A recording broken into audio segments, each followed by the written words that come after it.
Good evening and welcome into the broadcast booth here at Palm Springs Stadium. A lovely night for some baseball in the 90s with a cool breeze. I'm Jack Lemon. That's Sam Egan.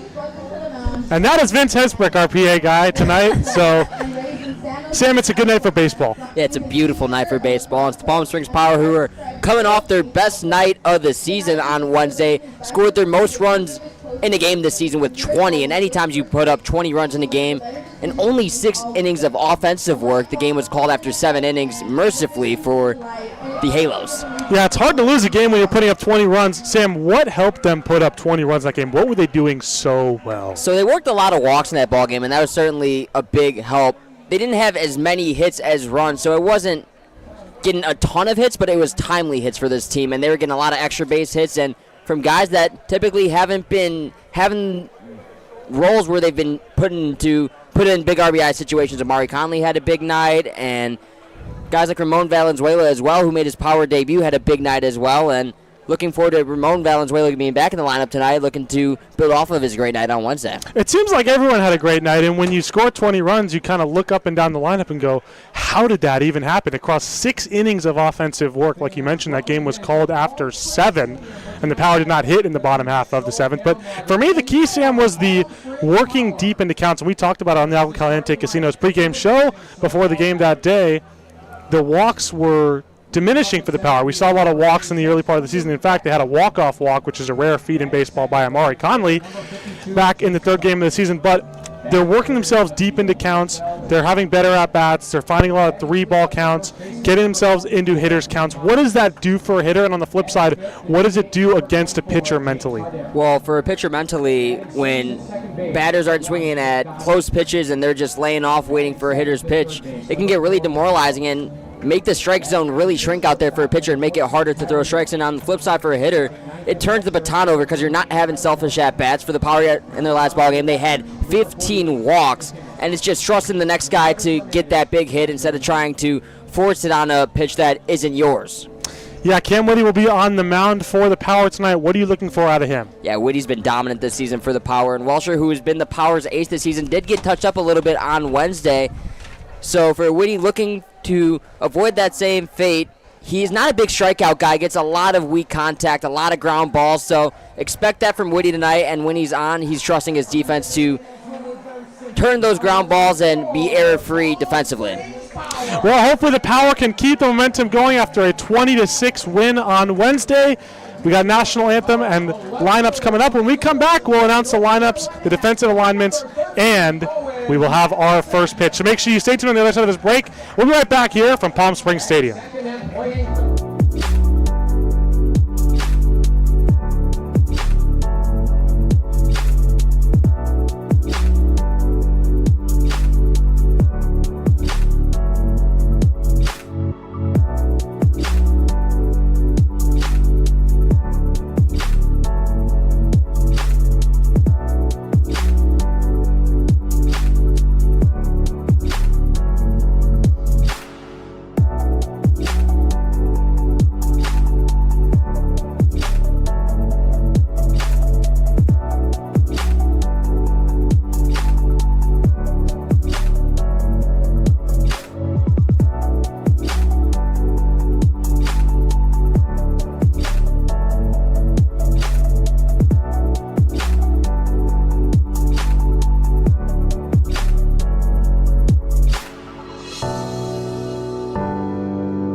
Welcome back here to Palm Springs Stadium. Let's get you the lineups. First for the visiting So Cal Mavericks, they'll be facing off against Cam Whitty. And it'll be Hunter Backstrom, the left fielder, Jake Starr, and Sean Green, the outfield. Starting off the game 1, 2, and 3 for them. Nate Macias, James Cardena, and Clint Dodson, 4, 5, and 6. Riley Vogt, Tyler Dorn, and Tyler Nelson, 7, 8, and 9. And for the power, it'll be Owen Michelson, Caden Richards, and Brett Williams, the first 3. RJ Holmes, the DH, will hit cleanup. Jaden Sanchez, the center fielder, back in the lineup tonight, will go 5th. Trevor Banning, Alex Hasso, Matt McCate, and for his second game, Ramon Valenzuela, the shortstop, will hit 9th. Sam, what is the defensive alignment looking like behind Cam Whitty tonight? Yeah, for the power is, as long as the wind doesn't want to blow my score sheet away, we got Owen Michelson in left, Jaden Sanchez out in center field, and Matthew McCate will be patrolling in right field. Your infield, as typical for the power, Caden Richards will be at third base. Ramon Valenzuela had a good game in his debut, so he'll be back out there again at short here. Second base will be Trevor Banning, who's made a couple of nice plays defensively, and his bat's really starting to heat up. And Alex Hasso, at first base. Behind the dish is Brett Williams, and completing the battery, Cam Whitty, whose last appearance was actually on Wednesday, but not as a pitcher. He was warming up in the bullpen that night, but ended up coming in as a batter. Went 0 for 1 with a strikeout. So we're just about a minute away from first pitch here as Hunter Backstrom gets set to go off against Cam Whitty. So Whitty still warming up. The home plate umpire is Wyatt Ellis, and he's had a pretty consistent zone all year. Sam, is this a great night for baseball or what? It is beautiful. I mean, it doesn't get much better than this. A picturesque night. Two teams that are ready to compete in a power team, looking to already solidify a first place position and boost themselves in the standings a bit more. Woody's a guy who's definitely capable of getting strikeouts. He had a 8 strikeout performance against the Inland Valley Bucks in 7 innings. So up steps Hunter Backstrom, the first hitter of the game for the So Cal Mavericks, and the first pitch is up and away, and we are underway. We get started a minute late at 7:01 p.m. local time. Last start for Woody exactly a week ago. That came against the Inland Valley Pirates. He went 5 innings, 7 hits, 3 runs, 2 of them earned. This one a ground ball up the middle, through, base hit past the glove of the diving Trevor Banning, taking a wide turn at first, but dropping anchor there is Hunter Backstrom, and that's how this game gets started. Perfect start for a Mavericks team who's not had a great start to the season. So key for any team coming to the Palm Springs Stadium, and especially a team that has been playing so poorly as of late, is to get on the board early and often. We saw the California Halos get a run in the first inning to get things going, and Jimmy Welsher, who's looked pretty much unhittable this year, was hit around a little bit. As this one is bounced up the middle, could be a pair. Banning steps on the bag for one, back to first, double play! So a beautiful turn, and immediately the opening leadoff single is wiped out by a twin killing. So Jake Starr rolls into a double play, and there are 2 down here in the top of the first for Sean Green. And that's one of those that likely should have been an El Paseo web gen, because that one was a thing of beauty. Banning the instinct to tag the bag while trying to field the baseball, did both simultaneously, and a beautiful throw to Hasso. The twin killing, 2 for $1. And now you're 1 solid pitch away from getting yourself out of this first inning with under 10 pitches. So 3 pitches, a base hit, and 2 outs. And what's made Whitty so effective this year is his ability to get the ground ball, and it limits damage significantly when you control the bottom half of the zone. You get a lot of ground balls, and even if you give up a walk or a single, because Whitty doesn't get hit hard. When he gives up base hits, it's only singles. And that helps him just turn it into double plays and quicken his outing even further. 2-0 to Sean Green is in for a strike with a fastball on the outer third. It's 2-1. Green starting in left field today. So 2 down here, top of 1. Cam Whitty got the double play ball. This one, another ground ball. Going to be a tough play for Valenzuela. He throws to first in time. So 3 up and an unorthodox 3 down, but 3 up, 3 down it is for Cam Whitty. We're through the top half of the first. We go to the last of the first. It'll be Michelson, Richards, and Williams coming up for the power after Whitty holds the Mavericks scoreless on the Palm Springs Power YouTube network. It's a family setting, you know. We come and we get into conversation, and it's comfortable here is what I guess I'll say. It's comfortable. The hot cocoa has whipped cream and sprinkles in the whipped cream in the hot cocoa. Very family oriented. You know, they cater to the kids. They got the coloring books and crayons, and they have kid-sized stuff about almost for everything that you would want. So young and old, everybody can enjoy it. It's the best. Made from scratch memories. Elmer's.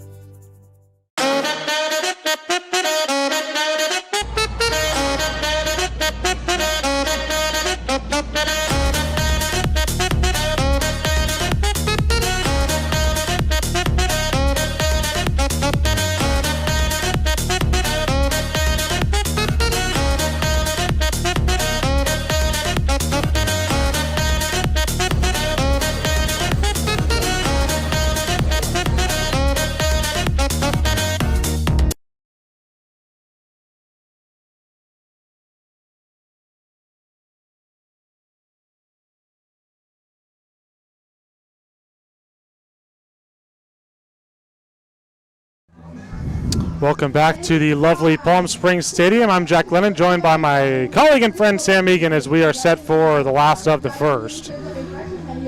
It's the visiting So Cal Mavericks nothing. The Palm Springs Power coming up. It'll be Michelson, Richards, and Williams due up in the bottom half of the first. Owen Michelson, the leadoff man. Great to see him back in the lineup, Sam.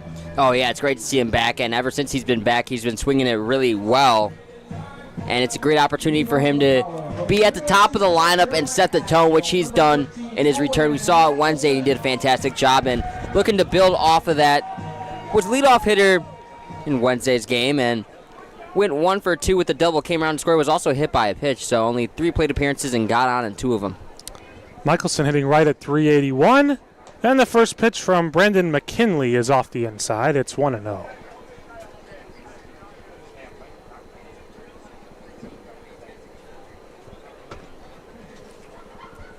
So 1-0 to Owen Michelson. Caden Richards on deck, and he takes up and in 2-0.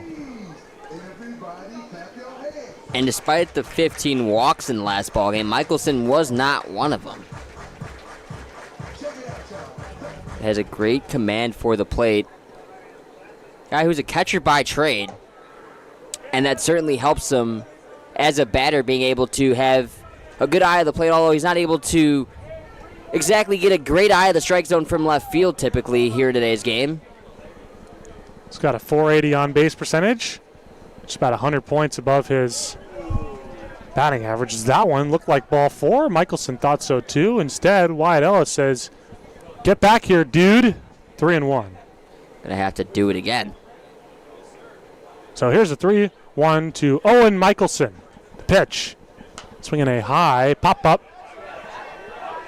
This one's going to get back amongst the spectators and out of play. So the count runs full after Sam, what really candidly should have been ball 4. Yeah, but in turn it turns into a great at-bat, and Power worked so many of these full counts that evidently turn into walks, and we'll see if the walk parade will continue for this team. So Michelson steps back in now. 3-2 the pitch. Here it is. Swinging a high pop-up. This one will stay in play. Moving over to make the catch is Macias, the first baseman, 1 away. That's brutal. After you work a three ball count, 3-0, you think you see ball 4, and you get called back on a questionable, very questionable strike, and brutal way to go down there for Michelson. Here's Richards. And for Michelson, you had to swing at that 3-2 pitch right there because the 3-0 pitch on the inside was called a strike. So it forces you to expand your strike zone a bit there, and that's a pitch you can't do any damage with other than just to get jammed like you saw right there. Richards takes a strike on the slider. It's 0-1. And Richards hitting right at 319. 15 runs batted in. Second on the team only to Matthew McCate. 0-1 pitch to Richards. Here it is. Swinging a high fly ball, not deep, into left center field. Starting back now, coming in deep, and he can't get there, is Backstrom, and it will fall to the ground harmlessly for a base hit. Maybe not the hardest hit ball you'll see, Sam, but a base hit's a base hit. Yeah, but that's a play right there for Sean Green in left field. You got to make that play. There is no reason the center fielder in Backstrom should have to cover that much ground. That's about 120, 130 feet that he had to try and range over to make that play, as opposed to the left fielder in Green maybe having 50, 60 feet, especially just having to go straight in for Green as opposed to Backstrom having to go to his right. That's a really tough play to have to expect him to make. Now Backstrom may have called that, but the left fielder's got to be like, no, no, no, that's my ball. Brett Williams steps in and takes a strike. The St. Mary's College of California guy up there in the Bay Area. This one is slashed into left. Green, though, right there to make the catch on the line out, 2 down. So we've mentioned how hard it is to hit homers in this ballpark as a righty as it is. But especially here tonight, the wind, just like Wednesday, howling in. That one looked like it had great exit velo for Williams, but unfortunately for him, just died and into the glove of the left fielder in Green. So here's the UVA product, R.J. Holmes, and he's hitting right at 400. He's 12 for 30, and he takes a called strike on the outer third. It's 0-1. Big boost to that batting average was that 6-hit ball game where you went 6 for 6. Still hitting 250 outside of that game. He's been impressive throughout the year. 0-1 pitch. Swinging a ground ball base hit to left field. So Holmes is aboard with a 2-out knock, and he pushes Richards over to second.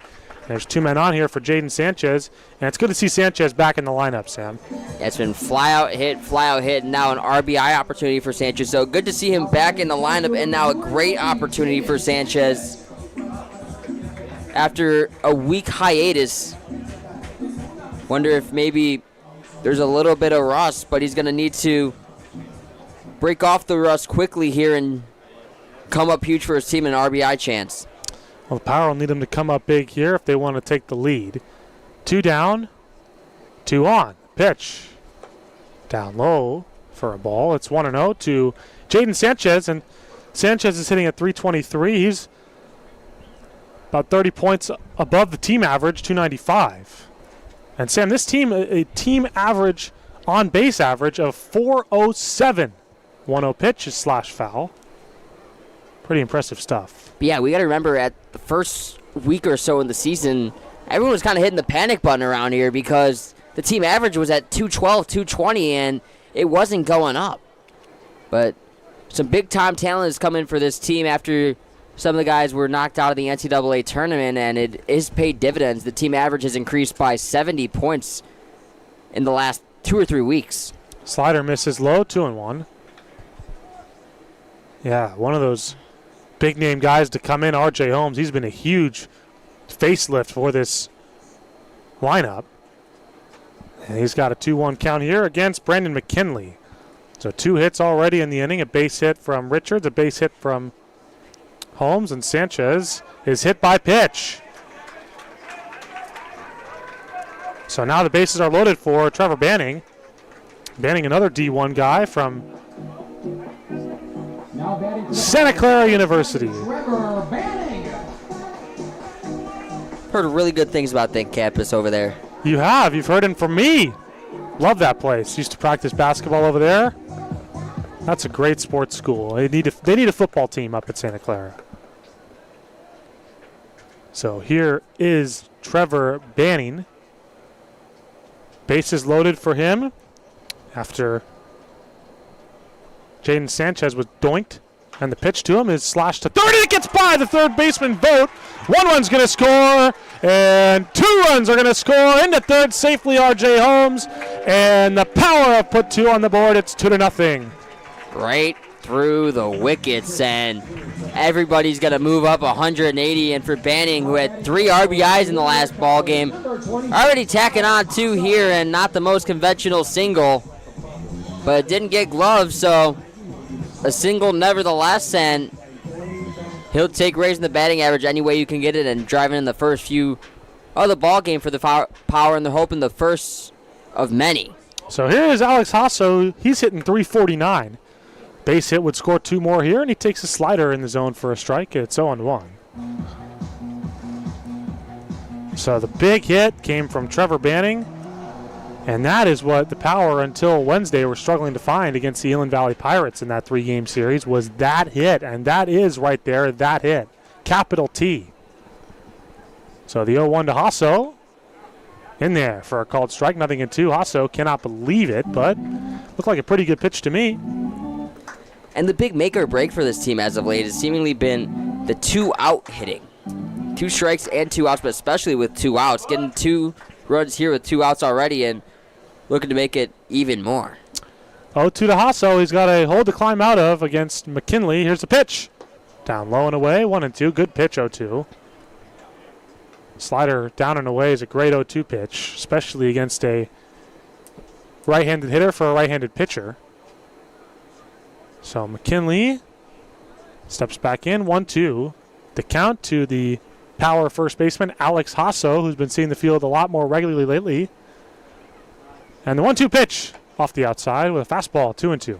And for McKinley on the mound, you got to just relax a little bit. Yes, those 2 runs came in, but you got to leave the damage at just that. If it gets any further, it could cause an avalanche for this Power team who scored 20 runs in their last ball game, so you know they're hot.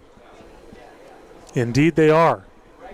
So although it maybe should have been a 0 for you, you need to keep it right where it is.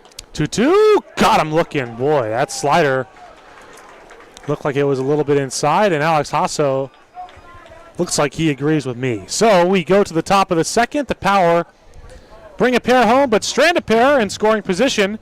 It's 2-0 Palm Springs when we come back on the Palm Springs Power YouTube network. Management Trust is a 100% employee-owned company. Every employee has a vested interest in providing memorable experiences to every homeowner and board members of HOAs. It's a very powerful thing. No homeowners association is too small or too large for us to manage. From community maintenance services to customized absentee home care, the Management Trust provides just about every service any homeowner could ask for. Hi, I'm Damien with the Management Trust. We're a community management built differently for your homeowners association. To find out how, give me a call. Outdoor living in the Coachella Valley is spectacular, and Tessera is the premier builder of outdoor living spaces in the desert. Nobody does it better than Tessera. From one end of this valley to the other, from Palm Springs to Rancho Mirage, Palm Desert, to Indio and La Quinta. For 35 years, we've created the ultimate in outdoor living, landscaping, pools, and patios, so you and your family can enjoy each other. Live well. Live Tessera. Quality first is quite a philosophy to live by. But world-class ingredients are the foundation of great meals. And we wouldn't have it any other way. At Kaiser Grill in downtown Palm Springs, we believe you deserve the best. So whether it's dinner for 2 or a celebration with 200 friends, quality is our promise to you. Because quality is king. Quality is Kaiser.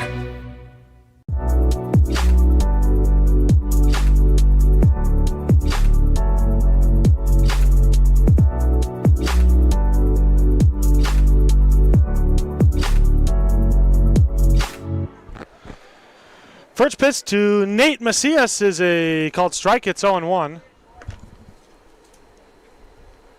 Cam Woody out for his second inning of work. Power lead here, 2-0, top of 2. Swing and a miss. 0-2 to Nate Macias, the first baseman. Made a nice ranging catch over there on the right side in foul territory in the bottom of the first. 0-2 pitch from Woody. Down low with a slider. And Woody had a conventional 1-2-3 inning in the last ball game. And looking to, or in the last inning, I should say, and here in the second inning, looking to do a little bit of the same, but a little bit more conventionally. That one low and away with a fastball. It's 2-2 to Nathan Macias. Got a little bit distracted. The Power dugout didn't have any chairs, so they had to sprint down and go grab their chairs. 2-2. Got him. With the fastball right on the outside corner. One away.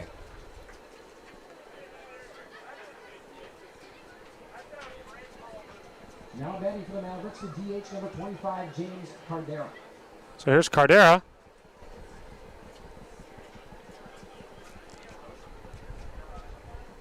And it might be the Mavericks at a bit of a disadvantage because they don't have any chairs in their dugout. They're just kind of leaning on the railing. Crazy. There's a first pitch swing and a miss, 0-1. Cardera, the DH tonight.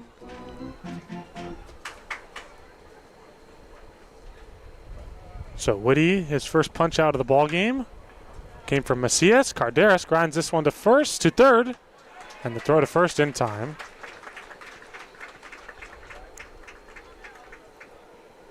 So 2 down quickly for Woody. He's working quickly, Sam.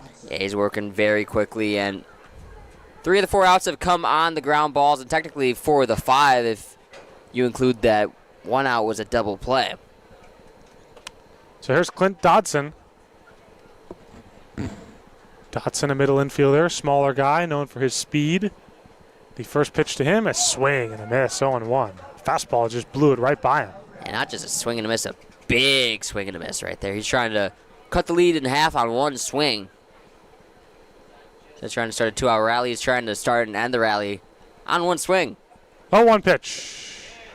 Ooh, very close, but just low. So 1-1 the count to Clint Dodson. Riley Vogt, the third baseman, on deck.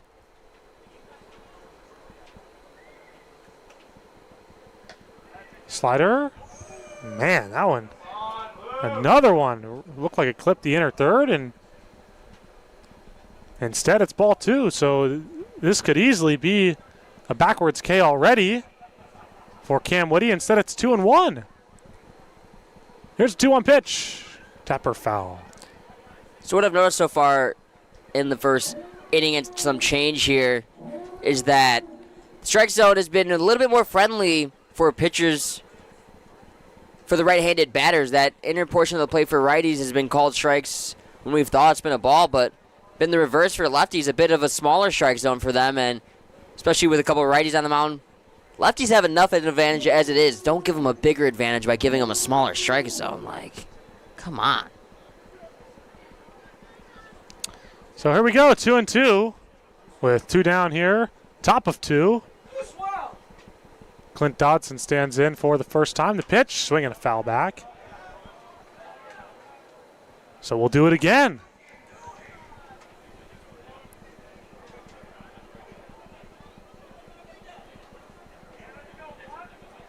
Dodson gets back in the box. Whitty is ready.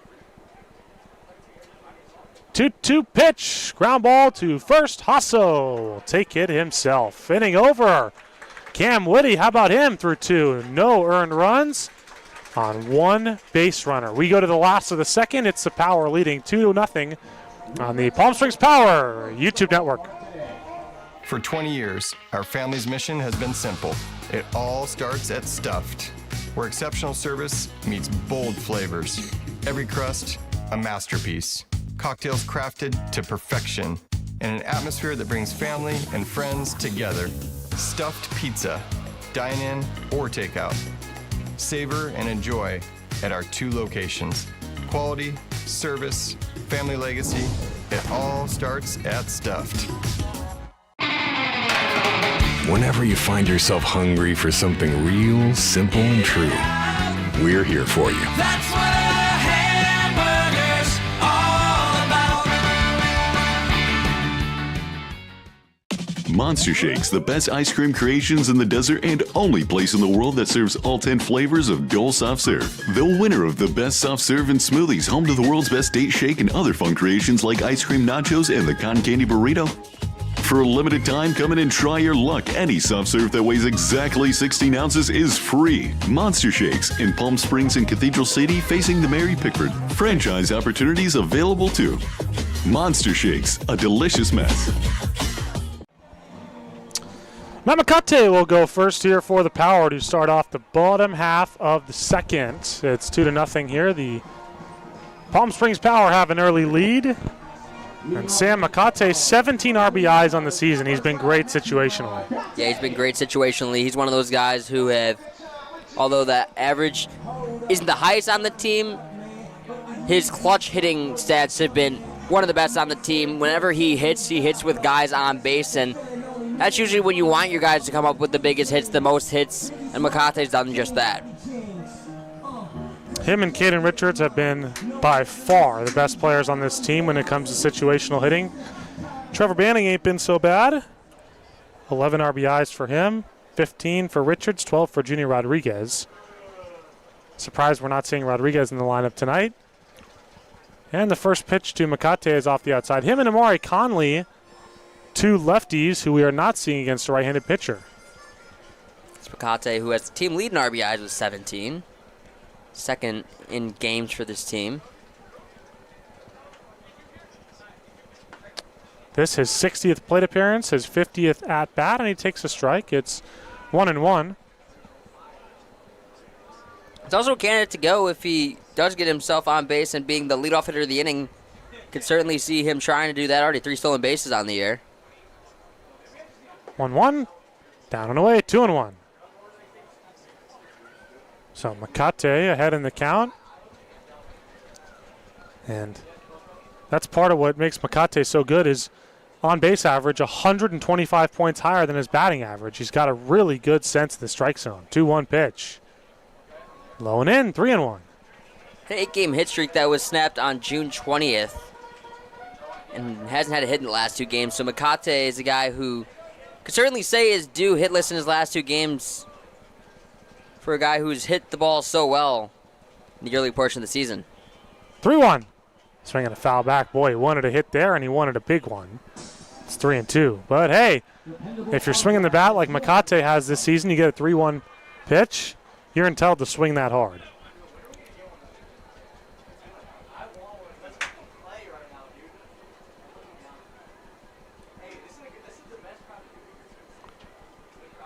Three-two. Swinging a line shot, foul.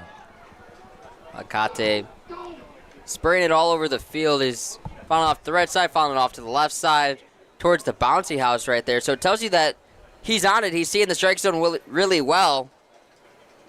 So got a feeling he's either going to get a base hit or maybe walk here on a pitch out of the zone.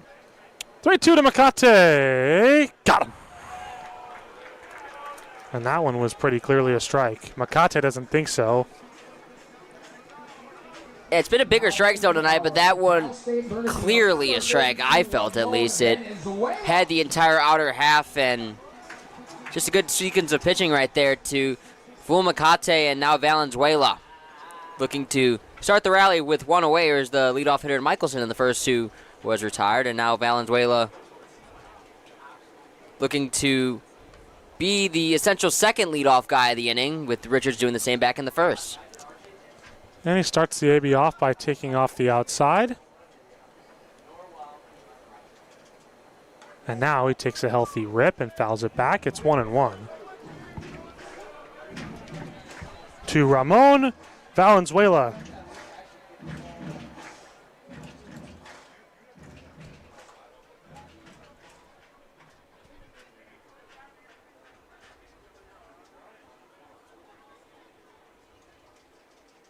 1-1 pitch. Down low, 2-1.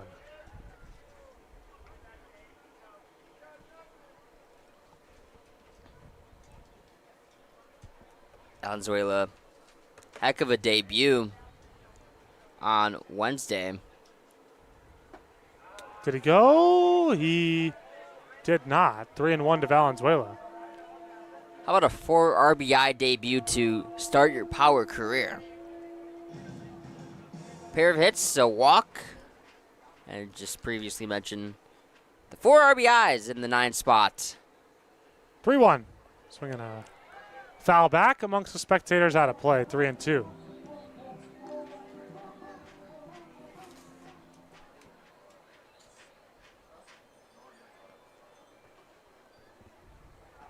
So we've heard Ethan Olivares begging for a foul ball, and we've gotten a couple close calls here tonight, so is tonight the night? 3-2, got him. Similar pitch that Makate just got, and now the last 3 power hitters have been set down on strikeouts looking.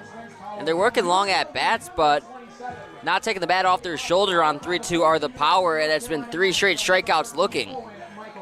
So 3 strikeouts on the night for McKinley, all looking, and it has all come from the bottom of the order at 7, 8, 9, and now time to flip the card and hoping the Power can get a 2-out rally with Owen Michelson trying to be the spark plug. So here is Michelson. He's 0 for 1. And the first pitch to him is popped up behind second. Falling, but coming in to make the catch, Starr. The inning is over. We go to the top of the third. It's 2-0 Palm Springs here on the Palm Springs Power YouTube network. Think of the highest quality you can imagine. Now, think higher. Hamburgers, all about. Thank you for calling the Sandwich Spot. Is this a sandwich emergency? It's a sandwich emergency! Great sandwiches made with love. The Sandwich Spot. Love all, feed all. Located in downtown Palm Springs inside of the Henry Frank Arcade. Jessup Auto Plaza has been proudly serving the Coachella Valley since 1938 as your trusted family-owned auto destination. Now, electrify your drive with the Valley's most extensive range of electric vehicles. Drive the Chevrolet Blazer, Equinox, Silverado, the powerful GMC Hummer, Sierra, and the distinctive Cadillac Lyriq. Silent power, bold performance. Electrify your drive. Jessup Auto Plaza. Since 1938, the EV brands you love, the family you trust.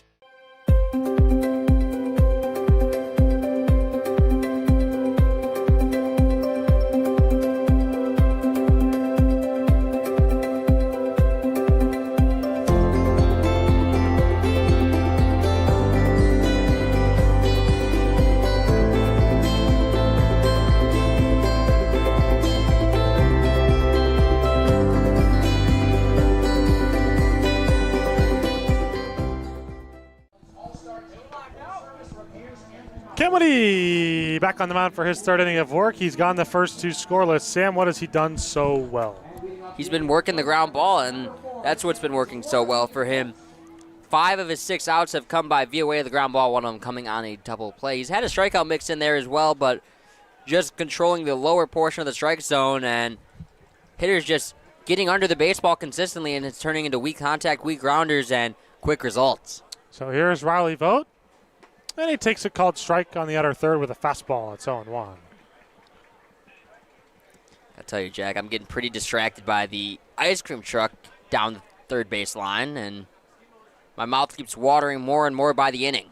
Sounds appetizing. There's a swing and a miss, nothing in 2. Sam, we live together, as I'm sure you can imagine. I've had already my fair share of ice cream today. You know I love ice cream. 0-2 pitch to Riley Vogt from Cam Whitty. Maybe a little too much. There it is. Right down the middle, strike 3 called. So Whitty with his second strikeout of the day, and the second victim is Riley Vogt. Not much of a fight there, and it's 1 away here for Whitty in the top of the third. So 2 strikeouts for Whitty and 3 for McKinley. All 5 strikeouts combined between the 2 pitchers have come looking. Does tell you a little bit about the strike zone today. Here's Tyler Dorn.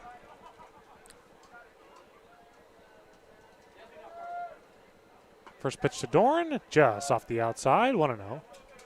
So I know you got a couple go-to ice cream flavors, but which one is your all-time favorite? Man, that's a tough one. There's so many good ones. I'd say the all-time favorite is mint chocolate chip. What about you? Chocolate chip cookie dough, but mint's definitely a good choice as well. Chocolate chip is up there for me, too. This one's fouled back. I'll go hot take, though. I also do think rainbow sherbet is criminally underrated. That is a great one, and it's actually a lot lower calorie-wise.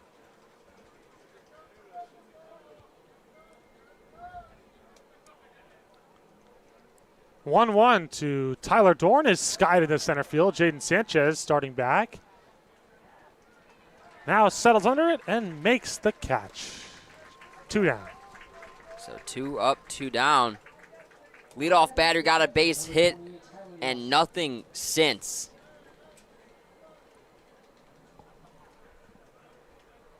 And as cool as it would be, how kind of not demoralizing, but the first batter gets on and nothing after. Obviously still very early for that.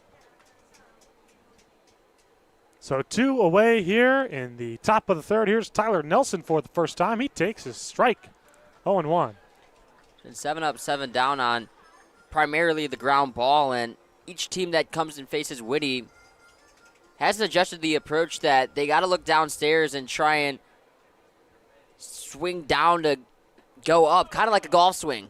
The best ways I can describe it is if you want to do damage on Whitty, you got to almost bring your golf swing to the batter's box because he's just going to attack downstairs, attack the lower portion of the zone, and if you're not ready for it, you're going to get under it or swing and a miss.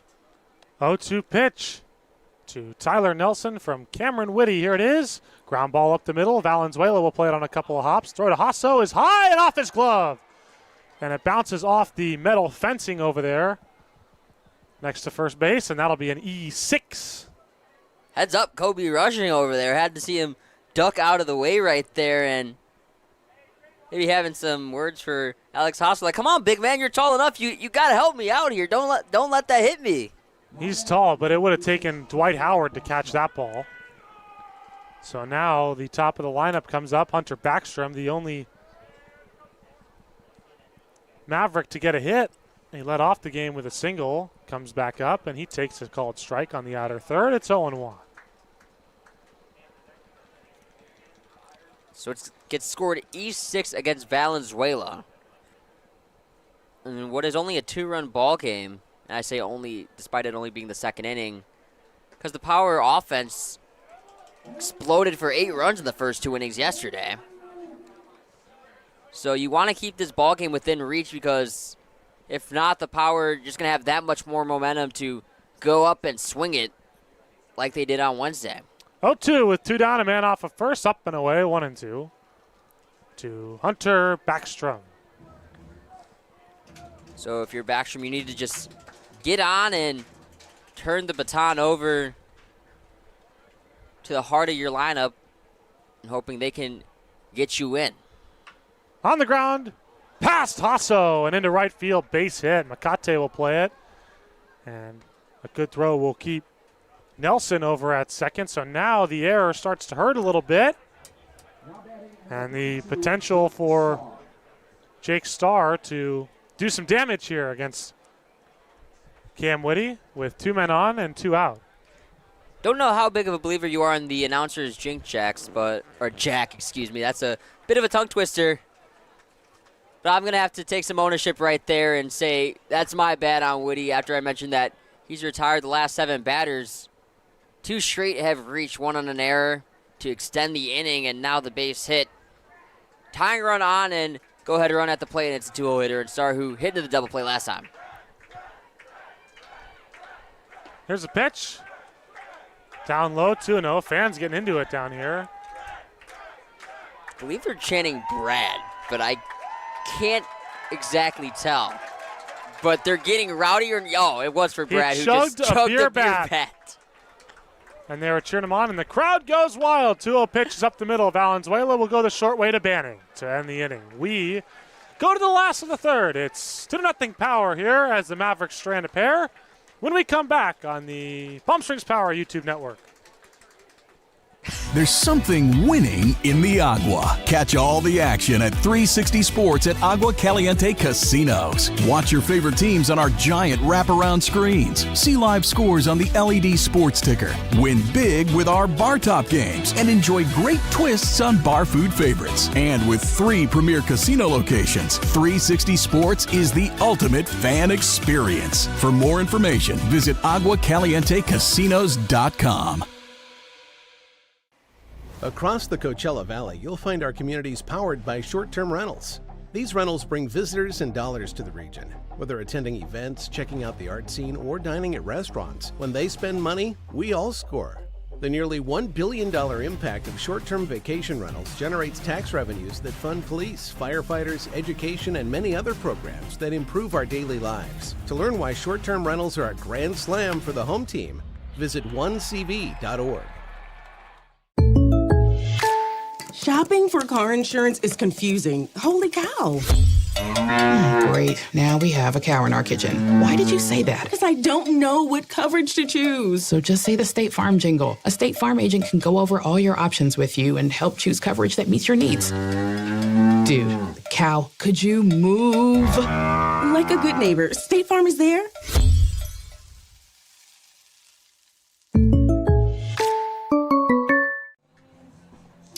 Caden Richards will lead things off here in the bottom half of the third as the Power tried to add to their lead. Jack Lennon, Sam Egan here to bring you the call of this game between the Palm Springs Power and the So Cal Mavericks. Sam, we are just about 2.5 weeks through the PSCL, the morning league here at Palm Springs Stadium, the Power Summer Collegiate League. We've both called a fair share of PSCL games. The quality of play has really improved since it started. Yeah, it's been fun to watch in the PSCL, and games have been continuously getting better and better, and got to be a photo finish, but more importantly for those guys, the best of the best, they'll get an opportunity to compete against these very power players and what should be an exciting game on the 4th of July. Absolutely. There's a swing and a miss. It's 0-1.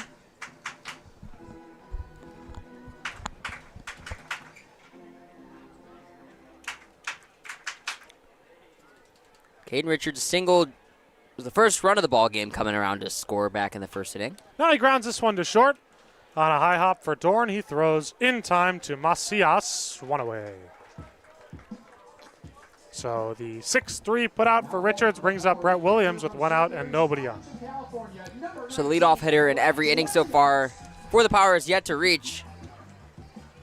There's that 2-out rally in the first inning that has been the only lick of damage so far, and McKinley's looked really good after that first inning. That really could have been nothing, but because of the error that drove in 2 runs. 2 runs have been charged in, but both of those unearned. Or I'm sorry, I think those actually did go earned because it went right through the legs and didn't touch a glove.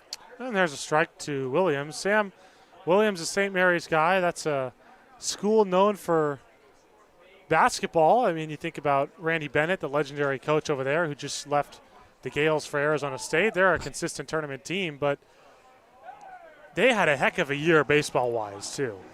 Oh, it was a fantastic year for them, knocking off UCLA not once but twice and evidently ending their season.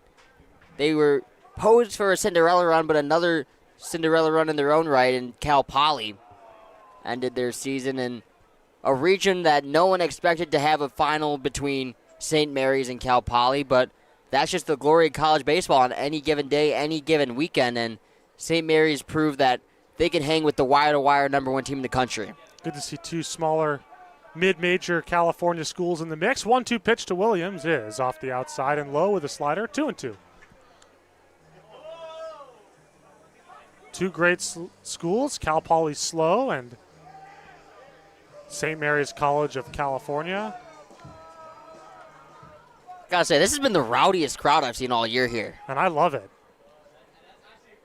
2-2 pitch to Brett Williams. Here it is. On the ground to short, but picked by Dorn. Throw to first in time. So 2 down now for R.J. Holmes, and he scored the second run of that first inning. Back-to-back.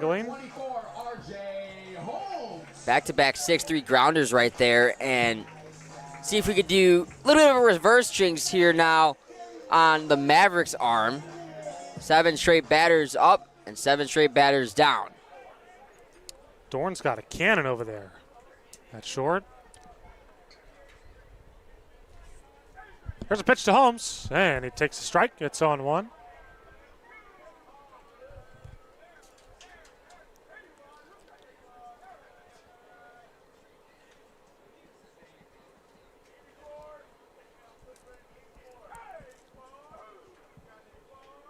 A 1 pitch to R.J. Holmes, swinging a line drive up the middle, but right at Backstrom.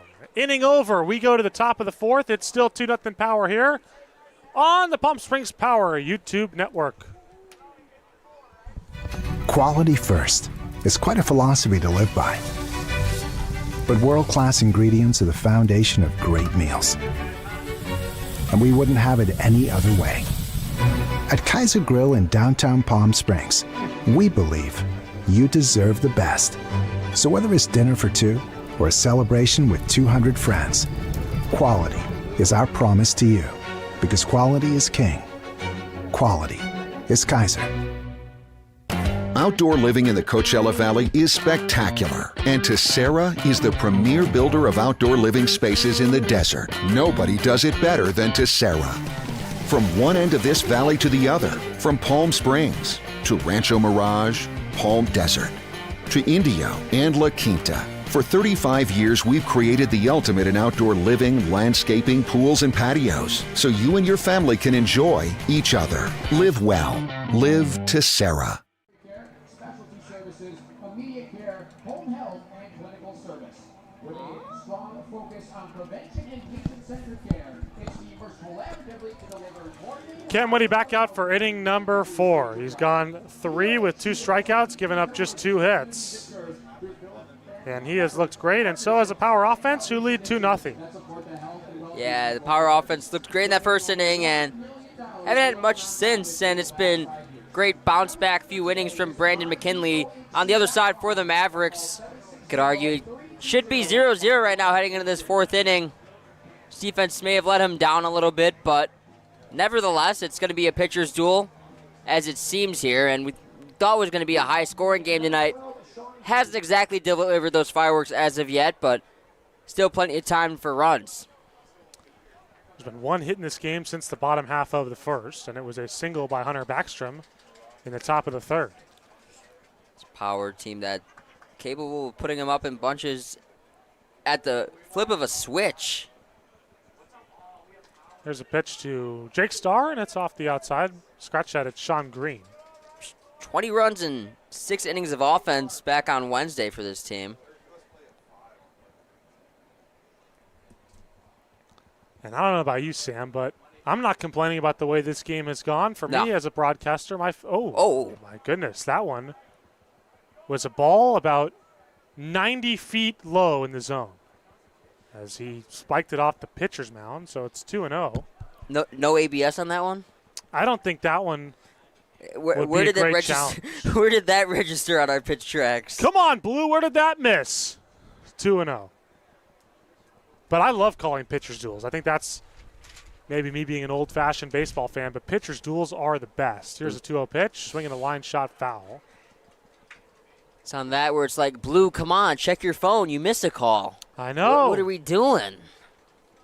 Boy, he really botched that one. That was right down the middle. That was about the type of pitch I would throw. That's what happened if I was on the mound. That one grounded to short. It'll be more work for Valenzuela. And it's going to be his 2nd error of the game as it scoots underneath his glove. So another E6. Tough day in the field for Ramon Valenzuela. And this could be an error that's a little bit more detrimental. Instead of 2 outs, there's nobody out here. Tying run coming to the plate, and the cleanup hitter in Macias, who, yes, he went down looking in his last go-around, but possesses big-time pop and looking to potentially put a big swing into this ball game and knot it up in the blink of an eye. That one in the dirt to Macias. It's 1-0. That error really reminded me of how I used to play the field when I was a kid. I was always taller than my competition, so I had a hard time getting my glove to the ground, and my dad would always say, glove to the ground, kid, as Macias takes this one off the elbow. So 2 on here in the top of the 4th. Danger possibly brewing for Cam Woody. So that's why I feel like a little bit better for you to have, when you grew up a little bit, focus on a sport where your height was a little bit more of a benefit, and instead of trying to go down, you're going up, blocking shots, making baskets, and skying over the competition. You give me too much credit. But yes, basketball I think was more of me utilizing God's gift of height. So here is James Cardera. And he takes the first pitch wide. It's 1-0. And it's rare for Woody to see a lot of adversity in an outing. Doesn't get multiple base runners on too much, but when he has, he's been able to get the ground ball to limit the damage, and he's hoping for exactly that right here, either a 6-4 or a 4-6-3 double play, and make this inning a little less stressful. That one fouled back, 1-1. To Cardera. From Cam Woody, here is the 1-1 pitch, 2 men on. And this one, tapped foul off his foot. This is the biggest hole that Cam Whitty's been in through 3+. And he's done a great job this season of getting out of these type of jams. Yeah, he's done a fantastic job of weathering the storm. It's the first, any sort of tension that he's had in this outing today. Had 36 pitches coming in this inning, and it really should have been less before that error with 2 outs in last inning. Line shot, foul, back over our heads and out of play. But Woody, in this inning here, once again having to throw a few extra pitches, and here in this inning, more than a few. He's going to have to battle. Heading the count 1-2 here, and a big strikeout here, which isn't his bread and butter, would go a long way here in this inning. 1-2 pitch. Here it is. Got him. Breaking ball right there on the outer third. Whitty gets a much-needed punch-out, and Cardera goes down without moving anybody over.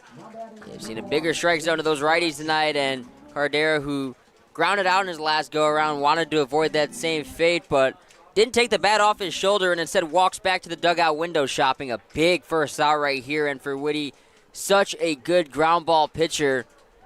Pitching the zone here, sinker that'll get the 6-4-3 will end his inning, or probably with the lefty here, a 4-6-3. But he leaves this one off the outside. It's 1-0 to Clint Dodson. Dodson's 0 for 1. He grounded out to Alex Hasso in the top half of inning number 2.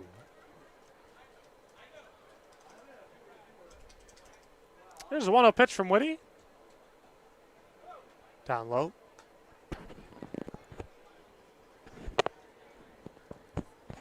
And Whitty typically so good at commanding the strike zone. That's what's made him so successful, is he usually gets himself ahead 0-1, 0-2, and then forces the hitter to have to swing the bat. And behind an account here, which has been a recurring theme in this inning, but not a recurring theme this season for him. He's usually been so effective, and we'll see how he deals with the situation that he's unfamiliar with, but did a good job here on 2-0 and fires in a strike. Dodson was headhunting there on the 2-0 pitch.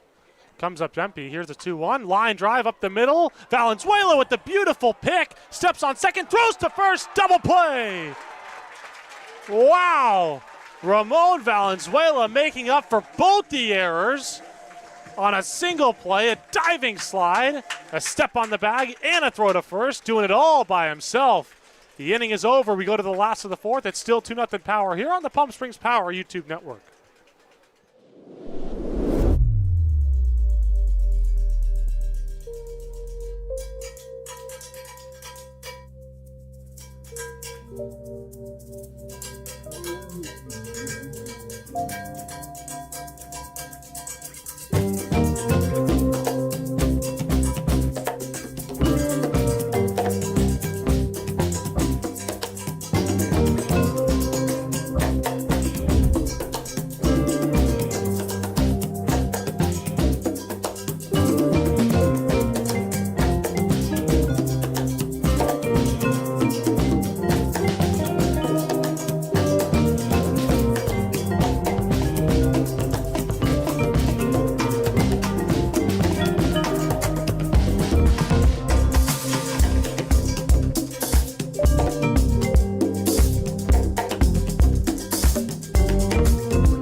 Try our big, beautiful all-day menu with more than 70 delicious dishes and our award-winning 3-course brunch for only $27.99. At Palm Springs' most popular restaurant, there's always a party at Lulu. Whether you're building, landscaping, renovating, refreshing, or simply researching, rent the right size tools for your size jobs. In store, online, or in app at Sunbelt Rentals, where tools rule.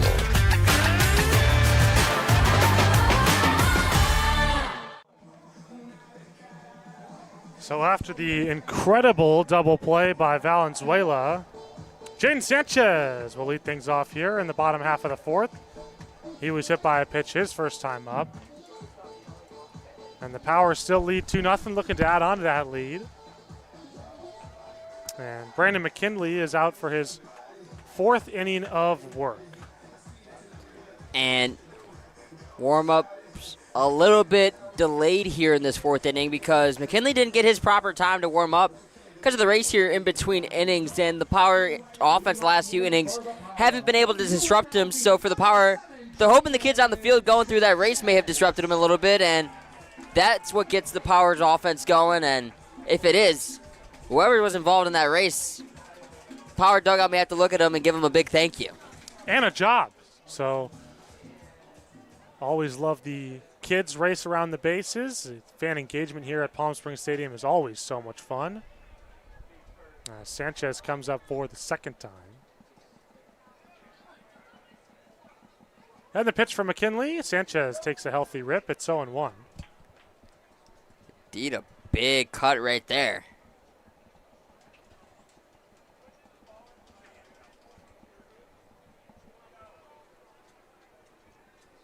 Oh, 1 pitch to Jaden Sanchez. Shot into right center field. This one could be trouble, but catching it on a lunge is Jake Starr, 1 away. That's just unfortunate right there. Nice play from Starr to get a good read off of it initially off the bat. Does what every good outfielder should do and go first step back and keep ranging back, and he did exactly that. Big first out right there, and it's now been 8 straight for the Power that have been up and brought right back down. There's Trevor Banning, and he's the last Power member to get a base hit, and he takes a called strike with a breaking ball right on the outside corner. Last guy to reach in general, and that was a big base hit for him. Drove in a pair. 0-1. Banning skies this one high. Medium deep into center, but moving underneath it. Backstrom makes the catch. 2 down. You can see that American flag out in center field. It is howling and howling in. Good piece from Banning, but long ball's just not going to happen tonight unless you just get every single stitch of the baseball. It's going to be tough. It always seems to be here at Palm Springs Stadium. But the Power of the lineup working these counts a lot less than 2 nights ago. So we'll see what Hasso can do with two down. Swing and a miss on the first pitch. Slider in the dirt. 0-1. It's been a stacked scoreboard so far with 2 runs, 3 hits, and 2 errors for the Power. Filling every single category so far. Only 2 hits. Nothing on the either 2 sides of the scoreboard for the Mavericks. Now the big guy takes a healthy rip. It's 0-2 with 2 down. Hasso, 2nd straight time he's found himself in an 0-2 count. And that is a tough way to go through life. It's a baseball player. 0-2. It's not a hole you want to find yourself in all that often. Now here is McKinley's 0-2 pitch to Alex Hasso. On the ground to third. Base hit. So it sneaks through the 5-6 hole, and we got the first power hit in 10 batters. Here's Matthew McCate. That's a great piece of hitting right there by Alex Hasso with 2 strikes. You think he's down and out, but great 2-strike approach to battle back on 0-2 and just slap the ball in the left field and extend the inning. McCate is 0-1 with a strikeout. And he grounds this one fair down the first base line, and everybody's going to run for a while. Playing the carom off the bottom of the wall is Starr. Rounding third, Hasso. He's going to score. And into third with a triple is McCate. It's 3-0 Power. How about a 3-bagger for the 3rd run? McCate coming up clutch here for the Power. Took a hop, skip, and a jump around second, knowing that he was going to head for third. No questions asked. Casey Dill was going to send him, but even if he wasn't, he was going to go anyway. He had triple right out of the box. He knew as soon as he hit it down the line, that's in triple's alley right there. And indeed got 3. And big run comes in, but a bigger run standing 90 feet away. That'd be a big insurance run to make it 4-0. So here's Ramon Valenzuela with a chance to do something big, and he takes way outside. And we saw the wild pitch was a theme for the Halos. Power scored a pair of runs by wild pitch in the last ball game, so the crowd getting louder and louder could be trying to get in the head of McKinley, and that could force a wild pitch. Swing and a miss. And another big round of applause. We had another chug of a beer bat. That's $25 down the drain. So 1-1 the count to Ramon Valenzuela. Business booming tonight. 1-1. Swing and a miss. Gary and his concession team always busy, but tonight especially. It's Gary. probably the second biggest crowd we've had all year, partner. Oh, yeah.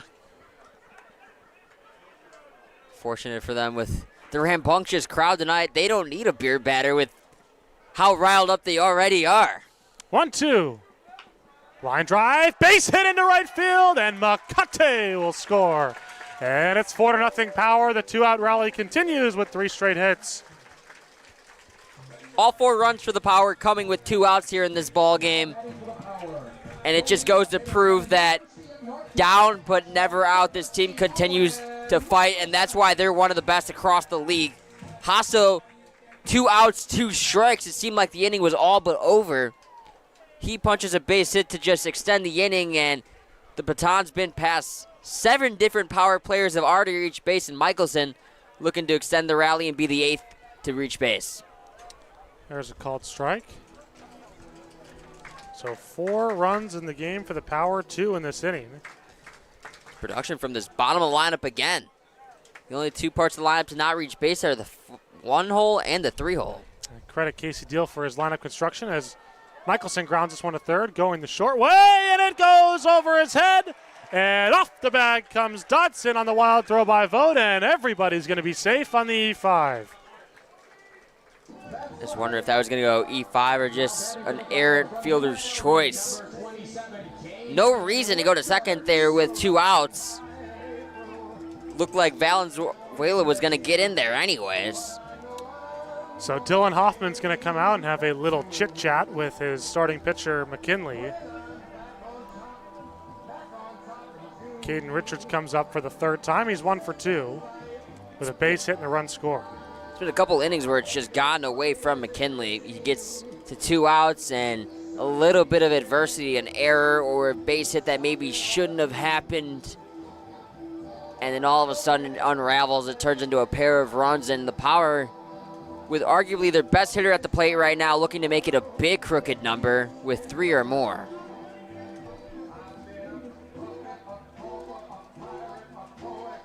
And what impresses me with Caden Richards is we've seen a lot of pitches on the outside that have been called for strikes. But with Richards, he loves that outer portion pitch. Sometimes he'll swing at a pitch that's out of the zone but outside because it's the pitch that he feels he can get the best barrel to and just skip it into right field and get a base hit. So here is Richards with 2 on, 2 out. This is where he thrives, and he takes way inside. A sliding stop by Nelson on the slider that never really slid. It's 1-0. Richards, he's really not trying to take anything to the left side of the field, which is so asinine for a player in this modern day of baseball, just always trying to pull the ball, but he's the opposite, trying to take it the opposite way. 1-0. And driven into right field and right at Star. Bummer, dude. The inning is over. We go to the top of the 5th. The Power add 2. It's 4-0 here. When we come back on the Palm Springs Power YouTube network. Outdoor living in the Coachella Valley is spectacular, and Tessera is the premier builder of outdoor living spaces in the desert. Nobody does it better than Tessera. From one end of this valley to the other, from Palm Springs to Rancho Mirage, Palm Desert, to Indio and La Quinta. For 35 years, we've created the ultimate in outdoor living, landscaping, pools, and patios, so you and your family can enjoy each other. Live well. Live Tessera.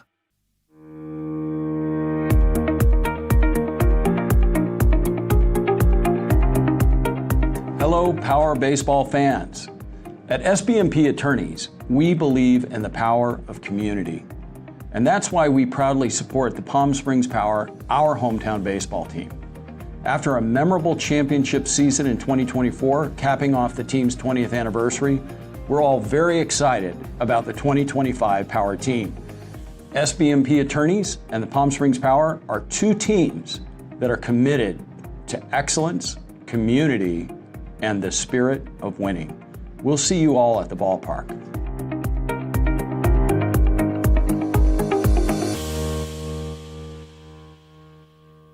Monster Shakes, the best ice cream creations in the desert and only place in the world that serves all 10 flavors of Dole Soft Serve. The winner of the best soft serve and smoothies, home to the world's best date shake and other fun creations like ice cream nachos and the cotton candy burrito. Top of inning number 5. It's Riley Vogt to lead things off here.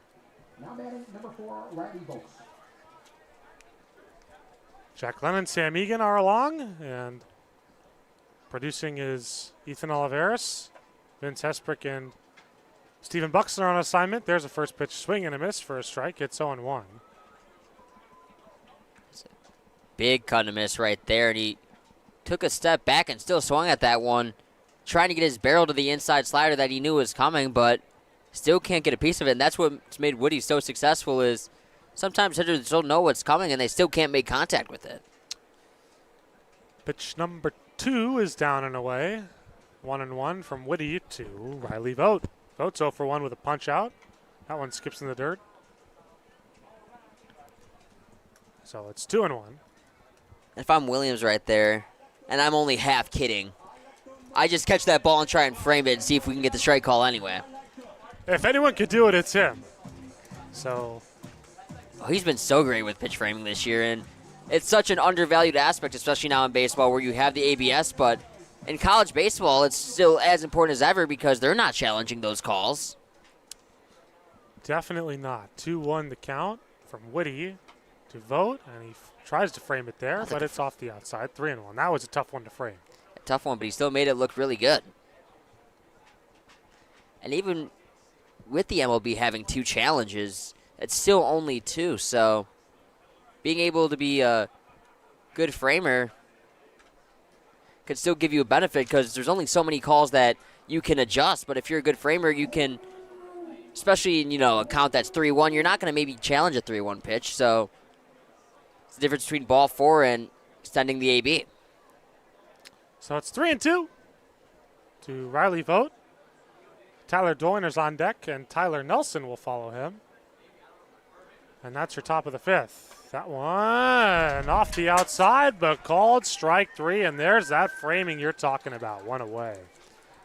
So in Woody's best outing, he went 7 innings, 8 Ks, and had a very low pitch count, and much of the same here. He hasn't gotten roughed up in terms of runs. He's gotten a pair of base runners on in the 4th inning, but then a double play. Any sort of chaos on the bases has been quickly eliminated with the double play, and that's kept his pitch count down and his ability to stay in this game up for much longer.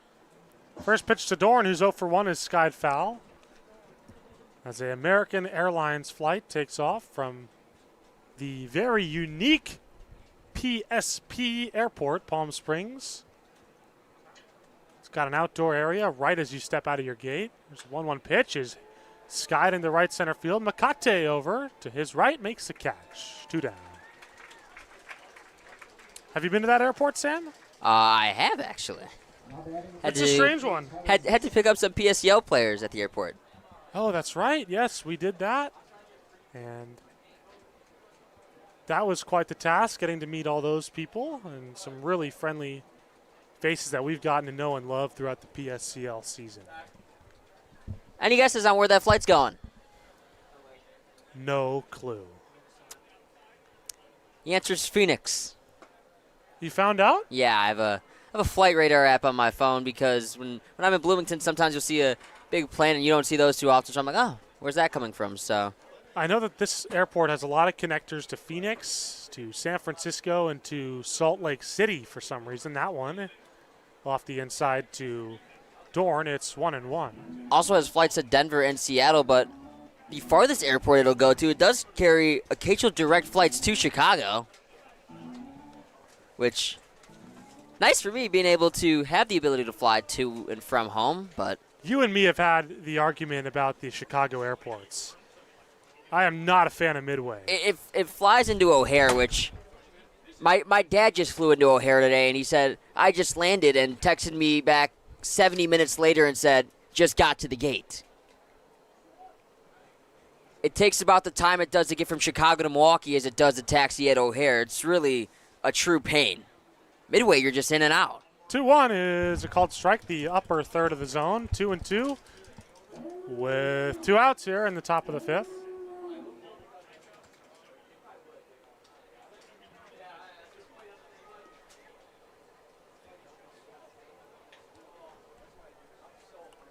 So the pitch to Tyler Nelson from Cam Whitty, who's been great. Here it is, 2-2. Spikes this one, 3-2. Looking for strikeout number 5 here, and it's been that slider working so well, whether it's been inside or out. You pick your poison for Whitty on the mound, but I think the slider's got to be the put-away pitch here. 3-2 the count. Here is the pitch from Cameron Whitty. Did he go? Yes, he did. Strike 3. So Wyatt Ellis says, bummer, dude, you went around. See you later. Cam Whitty gets his 5th strikeout to cap off his 5th inning of work. We go to the last of the 5th with a power lead 4-0 here on the Palm Springs Power YouTube network. Management Trust is a 100% employee-owned company. Every employee has a vested interest in providing memorable experiences to every homeowner and board members of HOAs. It's a very powerful thing. No homeowners association is too small or too large for us to manage. From community maintenance services to customized absentee home care, the Management Trust provides just about every service any homeowner could ask for. Hi, I'm Damien with the Management Trust. We're a community management built differently for your homeowners association. To find out how, give me a call. Whether you're building, landscaping, renovating, refreshing, or simply researching, rent the right size tools for your size jobs. In store, online, or in-app at Sunbelt Rentals, where tools rule.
Brett Williams will lead off the home half of the 5th, where the Power lead 4-0 here on the Palm Springs Power YouTube network. Make sure you tune in with us tomorrow morning on the Power Summer Collegiate League YouTube network. I will be along. Sam, will you be along? I will be along tomorrow. I've gotten a couple of days off here, which are definitely very nice. I've got a nice little break from the PSCL, but looking forward to getting back and getting into the action tomorrow. And quality of play has just been getting better and better. It's been really a joy to watch. And I can tell you, the last game I called was a walk-off where the Chill had a 5-run rally in the last inning to win it. This one lined into left field for a base hit. So Williams is aboard for the first time all night. He's 1 for 3. So there you have it. Sam Egan, Jack Lennon will be in tomorrow. And we hope you will join us on the PSCL YouTube network, PSCL Baseball on YouTube. So including the error that Michelson reached on last inning, every single power player has now reached. And it's only the 5th inning. So here's R.J. Holmes. He reached on a single in the first and scored a run later on. And he takes a called strike here on the breaking ball. It's 0-1. Funny enough, no power player has reached twice in this game, but every single player has reached once in some sort of facet. Spreading the wealth. You love to see it. Yeah, it makes it tough for me having to decide player of the game. Oh, one pitch. Right there, called a ball, 1-1. That's a pretty good pitch, Sam. Yeah, it was a really good pitch. So 1-1 the count. I guess we move forward with that as Brett Williams leads off of first. There it is. And another good one. Wow. Boy, I'm at a loss for words. 2-1 the count. Correction, I believe it's 3-0 is what I'm getting the signal for. And 3 pitches that have all been fairly close to the strike zone. On the ground to left field. Base hit for Holmes. So, Sam, you jinxed him positively this time. A power player has reached twice. R.J. Holmes with his second single. So at what point do I just quit my day job? Because I'm just, whatever I say, the exact opposite happens. Well, technically we can call it the night job here, but it's also the day job if we include the PSCL. I would not buy a lottery ticket if I was you, that's for sure. So up comes Jaden Sanchez. He's 0 for 1 with a hit by pitch.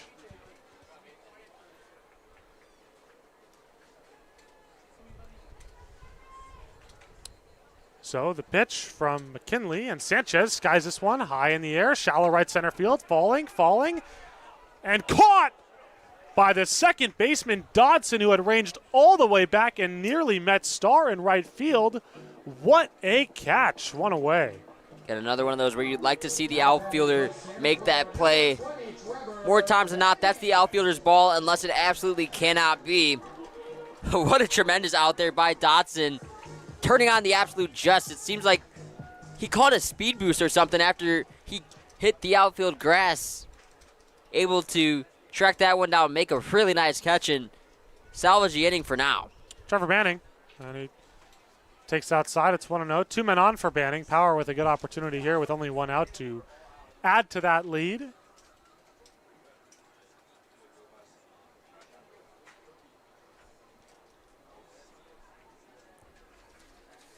The 1-0 to the Santa Clara Bronco, and it squirts away from the catcher Nelson, and everybody's going to move up 90 feet.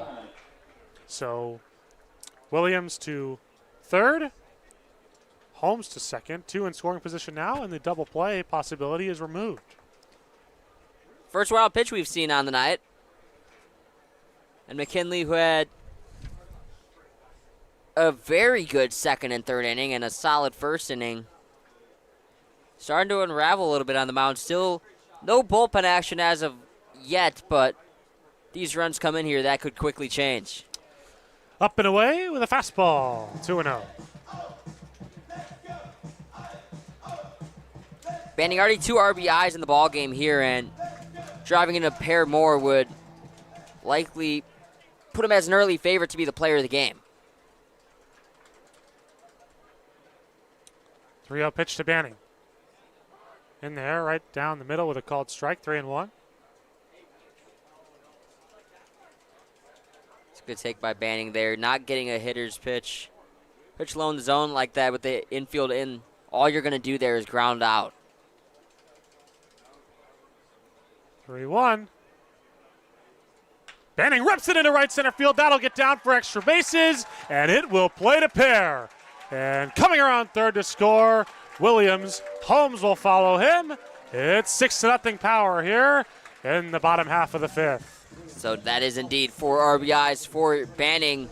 That's why taking that 3-0 pitch is so crucial, and why you see so many times guys get the red light on 3-0. Because when a pitcher is struggling to find the strike zone there, even if they do find the strike zone on 3-0, it usually is a pitch that isn't a hitter's pitch, but on 3-1, you still have to throw a strike and a pitch that is probably a hitter's pitch and more than likely a fastball. Banning waiting for that fastball, didn't miss it, and drove in the 5th and 6th run of the ball game and will end the night for McKinley. Yeah, friend, I think we got a new favorite for you for player of the game. We got a new pitcher. We'll tell you all about him when we come back on the Palm Springs Power YouTube Network.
So in steps Alex Hasso. Power still looking for their first walk, Sam. Yeah, they had 15 walks in the ball game on Wednesday, and not a single walk here today. Had a hit by pitch, but still no walks. So it's been an offense able to produce despite getting the free pass. It just goes to show you how good this Power offense is. And looking to produce even more with the runner in scoring position, and only one away for Hasso. Hasso's already got a run batted in tonight with a base hit. He also scored a run later in that same inning. And now he is hit square in the back. And Hasso will take a painful 90 feet. Sam, if you ask me, getting in the way of a pitch to get 90 feet, not worth the trade-off. Man, that's got to sting. Well, it depends where it hits you. If you can turn around, get enough time to react, and let it hit you in the butt or a spot where, there's not as much bone, then yeah, by all means, I'll take the free 90, but... You're tougher than I. If we're going at a spot where there's bone, nah. Nope.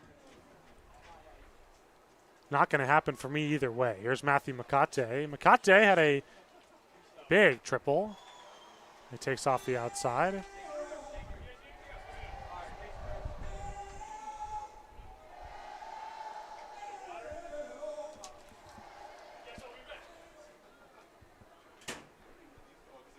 One 0 to Makate.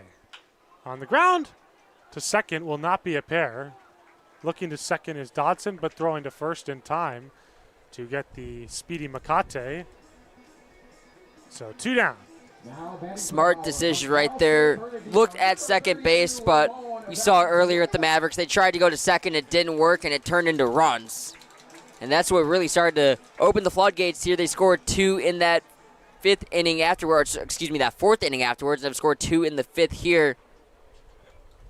Power with a big RBI opportunity to score their most runs in an inning and put up their first true crooked number.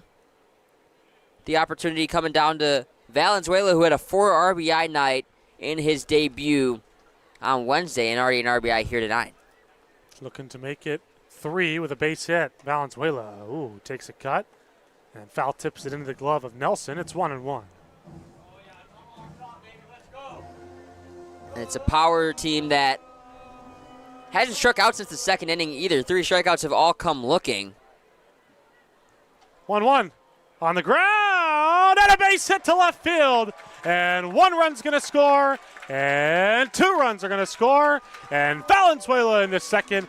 He's got a double. It's 8-0 Power. It's a hustle double for Valenzuela. How about this in your first 2 games? 7 RBIs in what has only been 12 innings of baseball for him.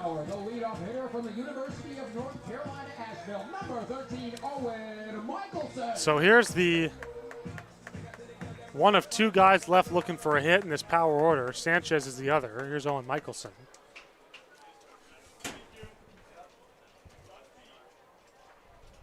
Sun has set here in beautiful Palm Springs, California. 2 down for Michelson, takes inside.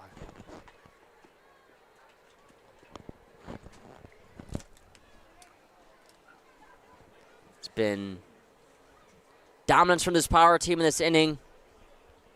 Dominance all week for them. Well, this one is skied into right. Moving over, Star into foul territory to make the catch. At long last for the new pitcher, Coley Taitog, the inning over. We go to the top of the 6th. The Power now lead 8-0. They've doubled their lead on the Palm Springs Power YouTube network. Our next winners are...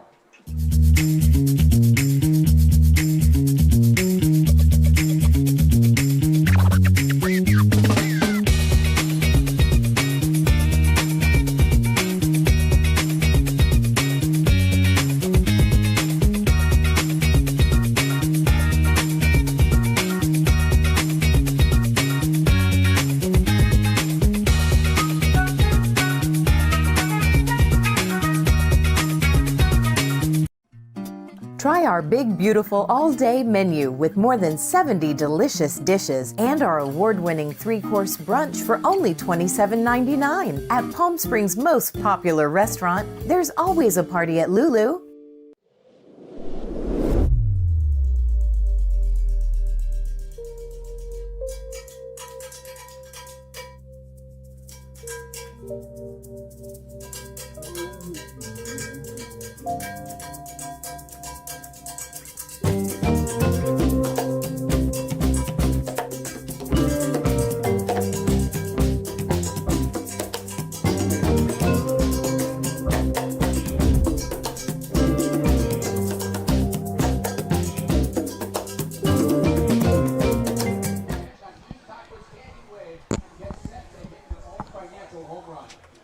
Connor Backstrom will lead things off here in the top of inning number 6. The Power lead 8-0.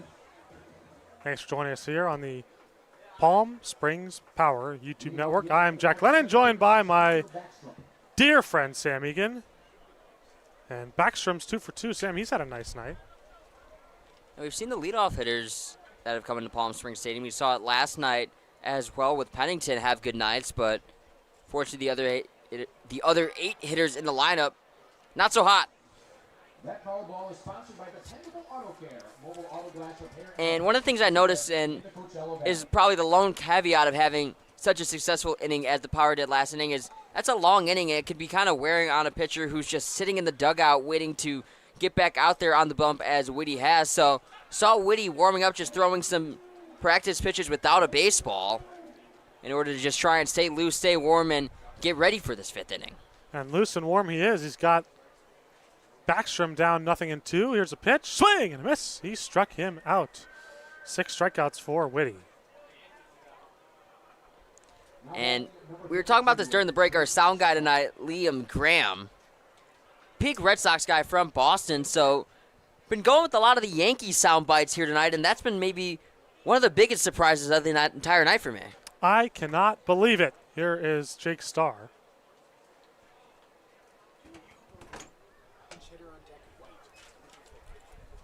Starr's 0 for 2, and he takes wide. It's 1-0. So Dwayne White, the pinch hitter on deck. He will hit for Sean Green. And a big, healthy hack. It's 1-1 to Starr.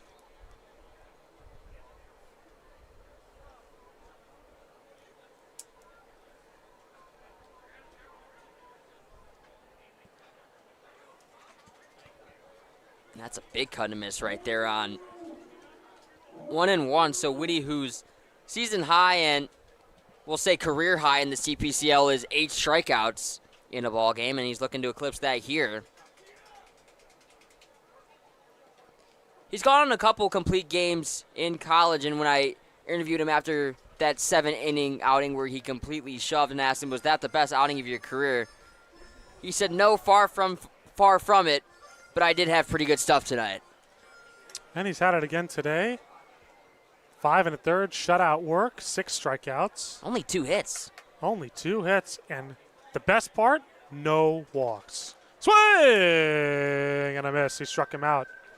Strikeout number 7, and 4 of the last 5 hitters, Sam, and 6 of the last 7 have gone down by way of the K. Say 6 of 7. So now it's a pinch hitter coming on here for the Mavericks, and they're hoping after Green struggles, he grounded out and reached on an error. So realistically, although yes, he is 0 for 2, shouldn't have reached base in that second plate appearance. So they're looking for a little bit of a script here.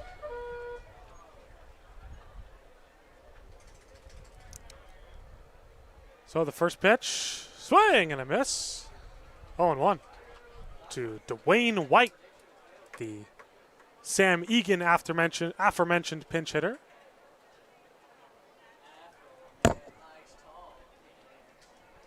Oh, 1 pitch, and in there with a slider, called strike. White falling behind here early. And Whit looking for what would be his third 1-2-3 inning of the night. Off the outside. Strikeout here would tie his season high in strikeouts. It would also be the first time he struck on the side out all season long. Guy who is primarily a ground ball pitcher has had his good stuff tonight. Got him. And you called it. Strikeout number 8. It ties a power high for Whitty. As we go to the last of the 6, Whitty's through 6 with 2 hits, no runs, and 8 strikeouts on the Palm Springs Power YouTube network. Good evening, patrons. If you could please turn your attention to our left field fairway, it is time for the Top Woods Creek Golf Resort Masters Championship Chipping Competition. Whether you're building, landscaping, renovating, refreshing, or simply researching, rent the right size tools for your size jobs. In store, online, or in app at Sunbelt Rentals, where tools rule.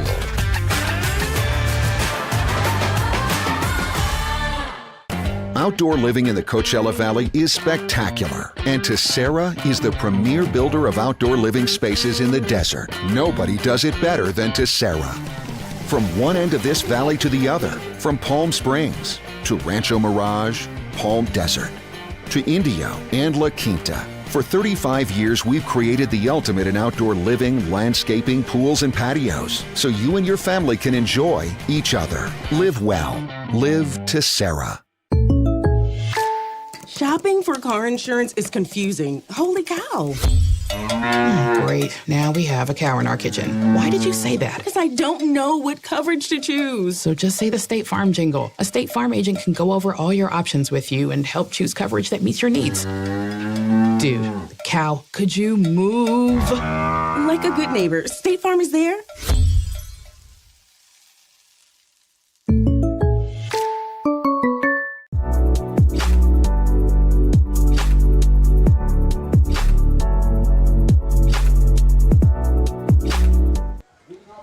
Caden Richards set to lead things off here. Last of the sixth, Power lead 8-0. And Sam, we have seen a lot of blowouts in this ballpark lately.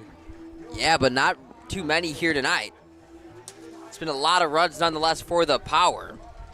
28 runs in the last two games, and, well, I guess I should say game and a half, and continuing to build upon that here and make it even greater is Richards. And he takes a called strike with a fastball, 0-1. It's 1 for 3 today for Richards, but another day, another hit for Caden Richards. What else is new? Sky is blue, partner. 0-1 pitch. Richards grounds this one to second on a high hopper.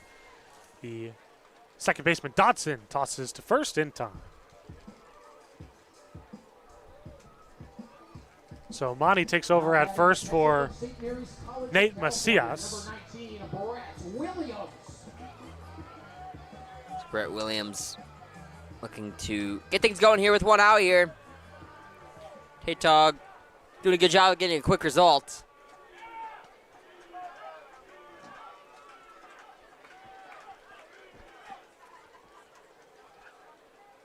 And as you'd expect with a riled up crowd here tonight, are getting more and more rowdy as the game goes on, and now trying to get them onto the bullpen. It's the first pitch that we've seen really get away from an arm, and they let him hear it.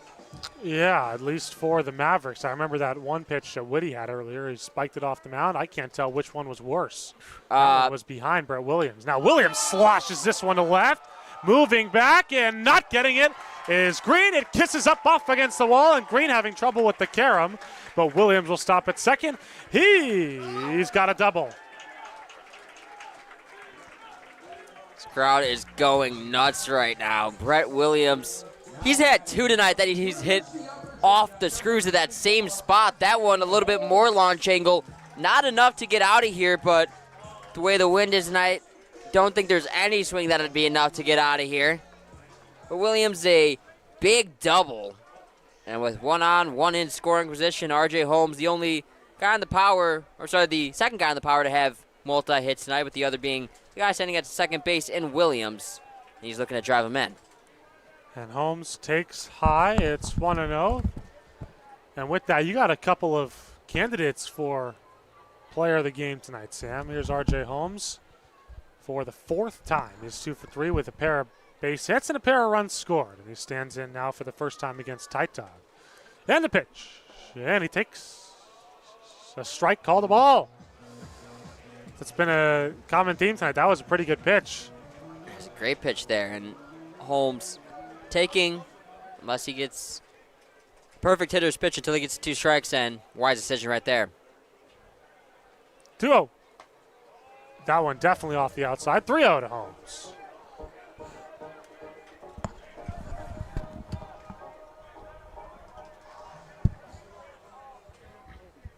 So 3-0 pitch to R.J. Holmes. And he takes off the inside, ball 4. So Holmes to first. Runners on first and second for Jaden Sanchez, and he is looking for his first hit of the night. What better time than now? It'd be the entire lineup being able to get a hit here for the Power. Sanchez, the lone Power player to not get a base hit. Or, sorry, Michelson as well still hasn't gotten the base hit, but still a great opportunity here for Sanchez to be the first guy to, or be the second to last guy to get a hit tonight. Good opportunity here, not a lot of pressure, and he takes a very healthy rip at 0-1. Yeah, with the lack of pressure in this situation, swinging freely. Try putting a home run swing on in a night where a home run swing isn't probably going to happen. Now the wind blowing out towards right field, so not favorable for a right-handed hitter like Sanchez. 0-1 pitch is ripped foul on the ground and off towards the Power Doug. 0-2.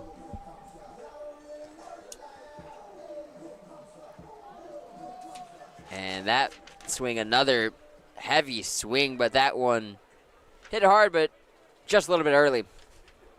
Like to see Sanchez just straighten that one out a little bit and continue to make the hard contact that he has.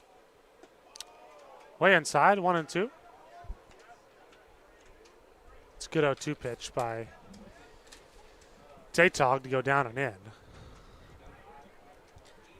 Sanchez banding, then Hasso.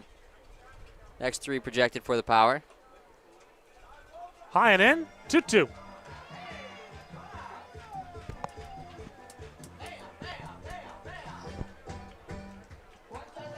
Sanchez, 2 strikes, and it's been 2 strikes and 2 outs where the Power have excelled here tonight.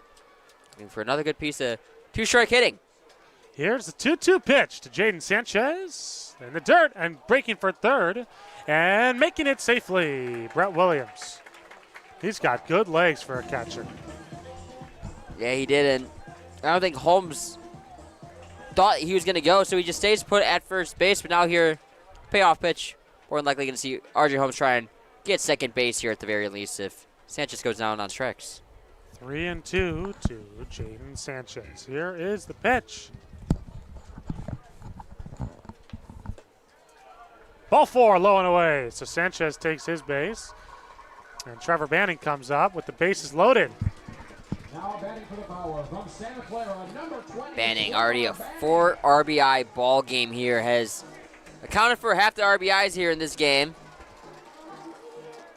And he's come up in every situation that he has with runners in scoring position and has capitalized on every single one of them. It's a triple and homer shy of the cycle.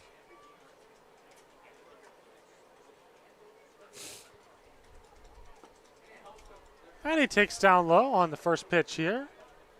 It's 1-0. Trevor Banning, you know he wants that grand slam. He wants to double his RBI count right now. 1-0 pitch. Tapper to first, could be a pair. The throw, there will be no throw to home, and safe at first is Banning, and now caught in between second and third is Sanchez. He will dive back safely, and a comedy of errors there for the Mavericks. Unbelievable. Comedy is right. I think that's going to go as a base hit for Banning, and then just a bunch of mental errors all around. Nobody covering the bag at first. Almost a mental blunder for the Power with Sanchez rounding second, but no throw over there. Everybody's safe. And after all that, everyone just moves up 90. And now it's Hasso, the grand slam opportunity. 9-0 Power. Here's Alex Hasso. And Hasso's 1 for 2. Hasso thought about it, did not go. Takes called strike 1. Hasso a pair of runs in this ball game as well. Had that base hit, came around to score back in the 4th. Hit by a pitch, came around to score in the 5th. Now could be a potential 3rd straight inning with the run for him. Now it's behind Hasso. And coming in to score is RJ Holmes. 10-0 Power. The Mavericks cannot get out of their own way. No, they cannot, and it's the 4th inning of multi-runs for the Power. and the offensive entourage is looking to continue. Just an absolute onslaught for the Power. 8 runs in the last 2 and change innings. Still more to go here with 2 runners in scoring position for Alex Hasso. Hasso rips it on the ground to third. A run will come across the score. Votes throw to first in time. 11-0 Power. What's really impressed me is 8 of the 11 RBIs for the Power have come via way, or I'm sorry, now 9 of the 11 have come via way of the bottom of the lineup. 6 through 9 have been the heavy hitters in the lineup in driving in runs today for the Power, and that's typically what you don't see. So we got a pinch hitter. It's Blake Browning. Makate's day is over after a 1-for-3 day with a triple. Browning's been getting more reps lately. Good to see him in the lineup. Had a homer a few games ago.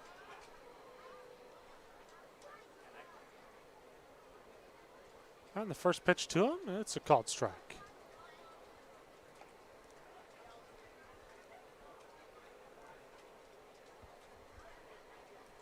It's the first hitter we'll see tonight here for the Power.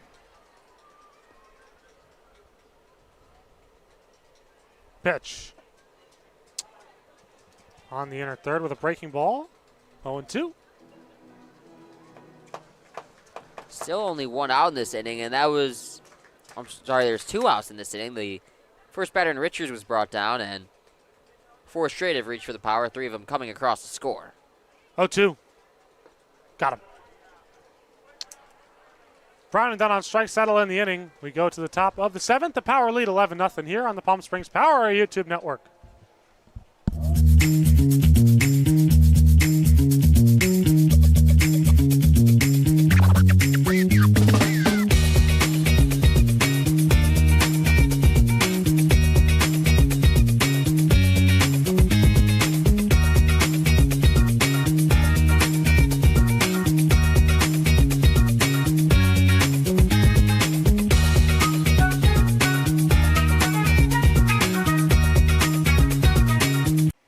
Across the Coachella Valley, you'll find our communities powered by short-term rentals.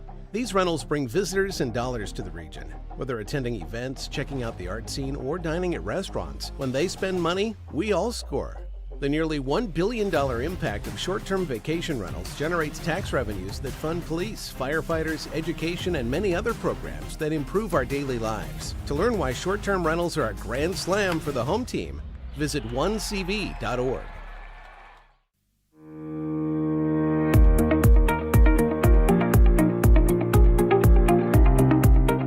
Hello, Power Baseball fans. At SBMP Attorneys, we believe in the power of community. And that's why we proudly support the Palm Springs Power, our hometown baseball team. After a memorable championship season in 2024, capping off the team's 20th anniversary, we're all very excited about the 2025 Power team. SBMP Attorneys and the Palm Springs Power are 2 teams that are committed to excellence, community, and the spirit of winning. We'll see you all at the ballpark.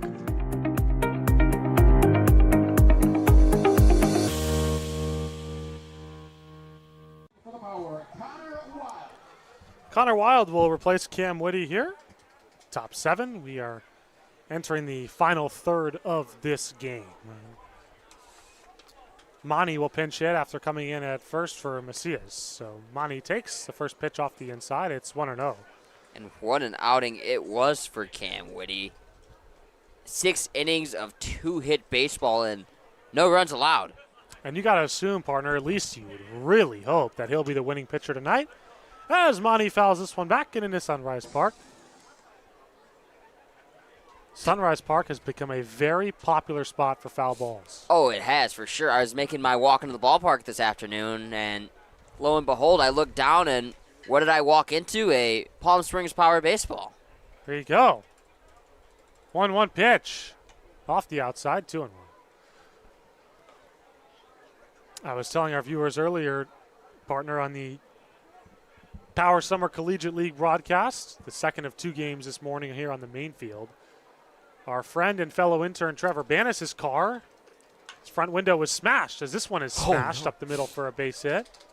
It was smashed not by someone else, but by a flying baseball that landed right on his front windshield. So thank you so much, Noah McCarty, for that foul ball. So it's a base hit for Monty, and he's aboard. So here's James Cardera. Hey, we know the risk of parking down the third base line. I mean, there's a lot of space right there, but he got greedy. He wanted to make his walk to work shorter, and that one's high and tight, 1-0. I mean, how much shorter can you make the walk? A whopping 30 seconds, 20 seconds? If that. So, unfortunate for Trevor, but you got to wonder if the 20, 30 seconds was worth it. 1-0. High drive to center field. Sanchez is back, and he makes the catch! An unbelievable catch by Sanchez. One away. Yeah, it was a laser. A great read by Sanchez going back, and making the play right at the edge of the warning track. Should have been extra bases for sure. One that was hit right on the screws by Cardera, and just rotten luck for him. And he's going to go back to the dugout with his chin held down a little bit, but his teammates has got to hold it back up for him, just to let him know there's a great piece. You can't do anything else there. Just unfortunate. Clint Dodson takes the first pitch off the outside. It's 1-0. Dodson, a whopping 0 for 2. And the 1-0 pitch is, again, left off the outside by the left-hander Wild. It's 2-0. And with the 7th inning stretch getting ready to unfold here, this crowd still very much active here in this ball game, and maybe the most unfortunate part for them is that they won't be treated with the Stephen Buxton 7th inning stretch here tonight. Or a Sam Egan 7th inning stretch. 2-0 in there for a called strike. I'd say that's more of a treat for them, that a crowd of this stature doesn't have to deal with that. I would tend to agree. Only kidding. 2-1 pitch to Clint Dodson. And that's lined into left field for a base hit. What a kind, supportive friend I have to my left here. Always.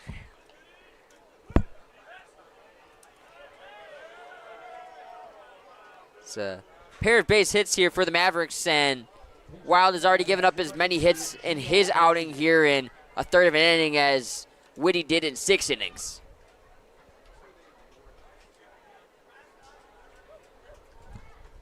Connor Wild's one of the better pitchers on the staff. Just goes to show what Cam Whitty was able to do tonight. This one's going to be a hit. Is this going to float down the right field line? Fair. And coming around third to score is Monty. And into second with a double goes Riley Vogt. So the Mavs are on the board. It's 11-1. Don't call it a comeback. Mavericks get on the board here and have 2 more in scoring position. Not the hardest hit double for Vogt, but he'll take it any way he can get it. Get it to fall down the right field line and getting to drive in the first run of the ball game for the Mavericks. So Williams meets with Wild, now departs. So Wyatt Fiedler comes in to pinch hit.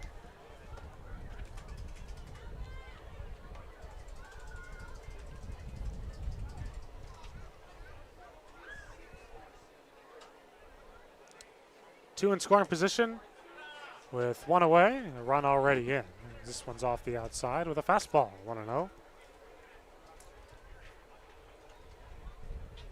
So good to see this ballpark buzzing with life, Sam. Oh, it's definitely great to see here. It's a refreshing sight, a great sight to see so many people out enjoying the beautiful game of baseball on such a beautiful night here at Palm Springs Stadium, and going to be an even better night weather-wise tomorrow, and what should be an even more exciting night with Micromania night. But you peek to your left side, it seems the entire third base side is nearly full. So it's 1-2 to Wyatt Fiedler.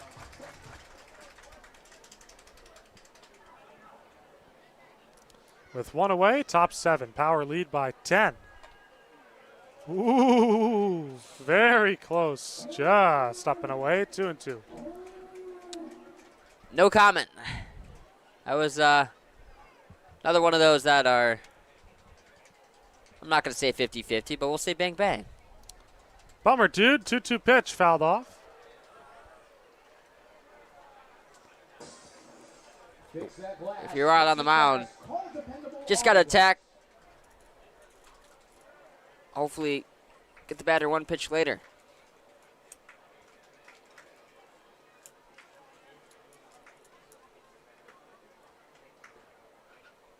Off the outside, 3-2.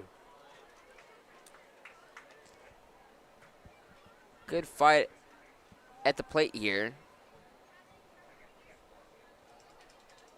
And looking to win the at-bat here is Dorn. Wild. Gets him to foul this one back. Boy, thank goodness for the netting. That one was headed right for us. Yeah, you're saying thank goodness, but then Ethan Oliveras to our left is saying, come on, man.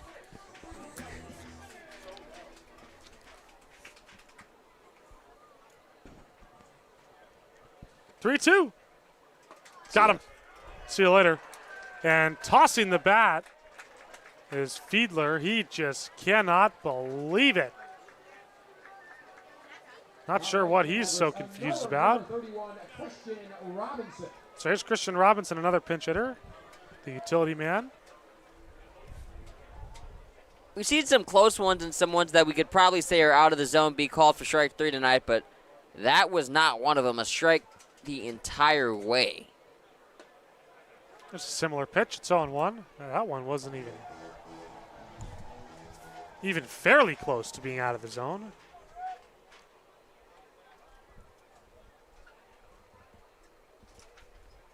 Oh, 1. Shot foul. Another one back into Sunrise Park, 0-2. And made the wide decision of parking well behind Sunrise Park, so I feel like if someone hits one out towards that parking lot, they'd have to turn around and almost be aiming there and be trying to go yard with it. 0-2. Up the middle. Pass Banning, base hit. And throw to the plate's going to be late. 2 are going to score. It's 11-3. 2-run knock for Robinson.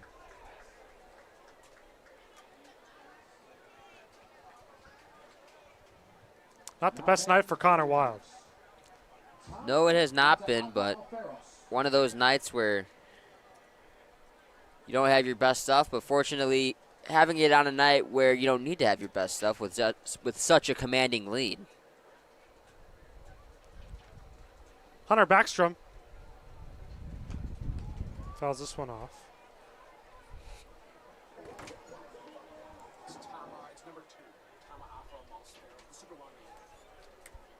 And actually, it'll be a pinch hitter.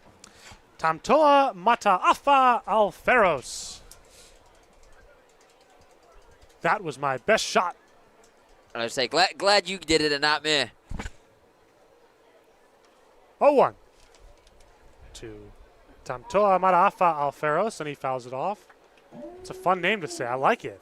Getting the hang of this thing. Yeah, he's just going as TMA in my scorebook. 0-2.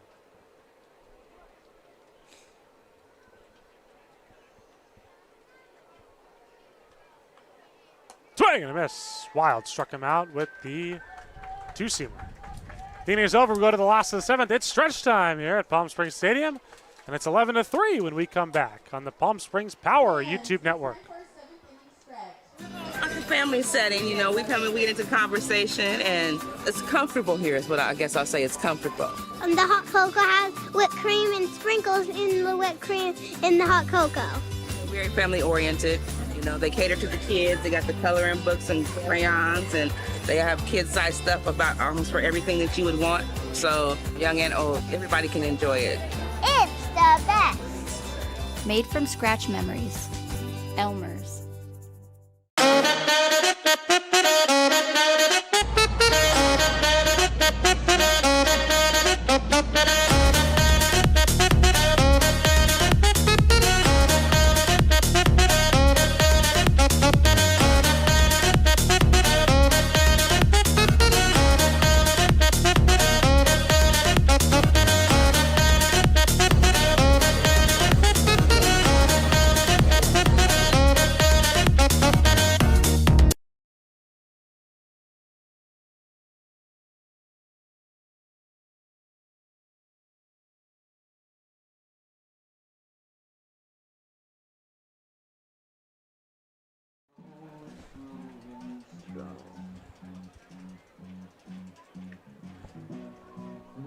How long?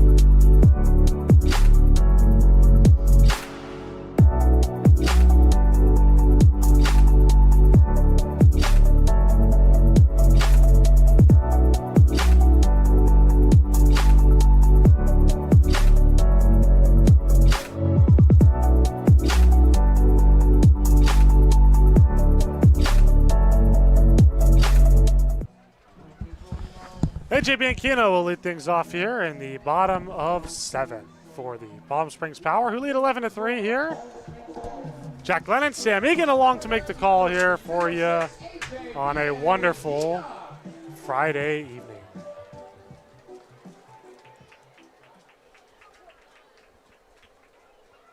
So Coley Taitog back out for his second full inning of work. And the first pitch is off the outside.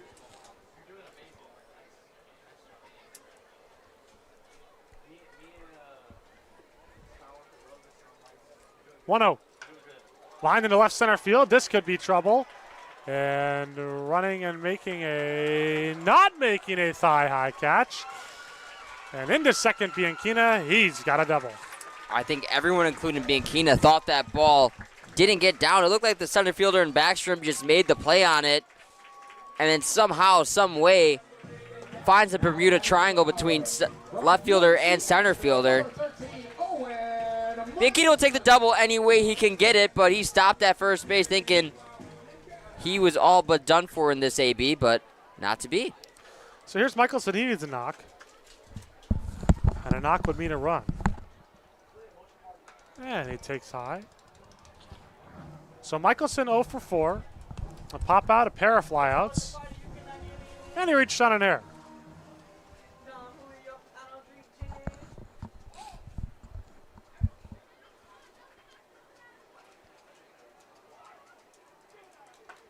And off the inside to Michelson, 2-0. Power leading here 11-3. So the Power, in the last 12 innings of offensive baseball, have put up a whopping 31 runs. Pitch, way off the outside, 3-0. It's roughly 2.5 runs an inning. And those are the fun games to broadcast. 3-0 to Owen Michelson, who's 0 for 4.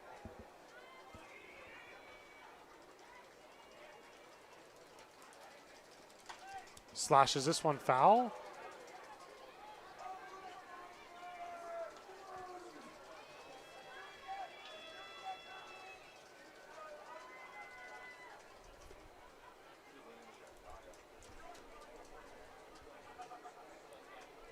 And Taitog is still out there on the bump.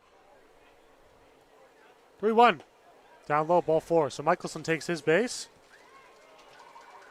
And with Bianchina still leading off of second, the Power now have 2 on for Caden Richards. And I think that'll finally be the day for Taitog, who has really had to eat it today, trying to give his bullpen a rest, knowing that have another game tomorrow, and gave them as many innings, as many pitches as he possibly could. But the outing for him is complete. Mercifully at that. It's been a lot of runs that he's been responsible for. 6 earned for him, and see if the new pitcher can limit the damage just a bit when we get back.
So up comes Caden Richards, as always, with the Frank Sinatra music. Love that walk-up song. And both runners go. Richards takes off the outside, throw it on the second. Michelson is safe.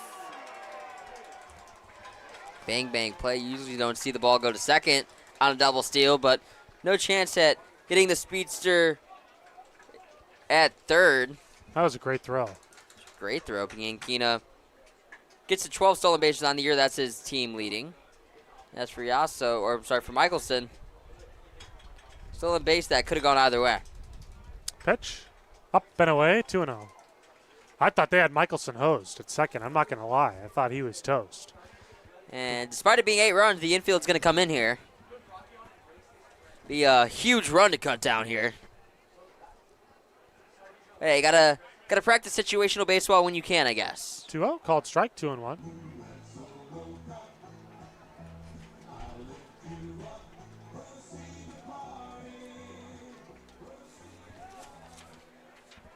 Still nobody out here, bottom 7.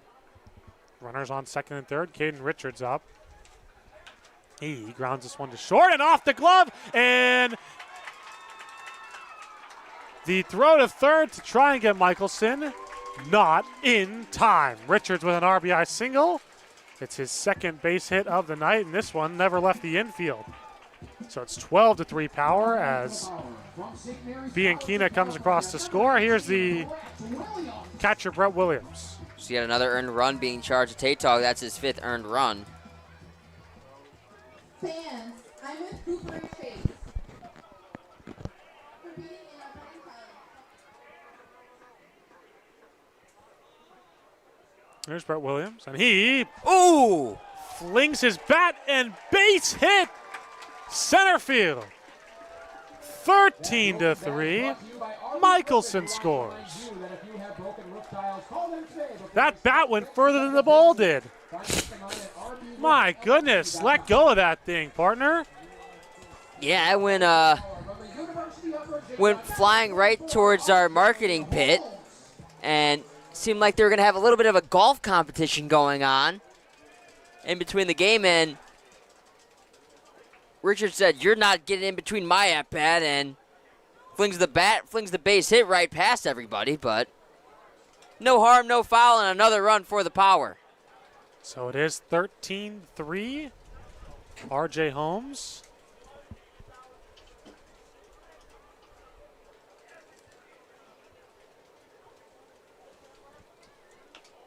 Grounds this one foul. It's 0-2.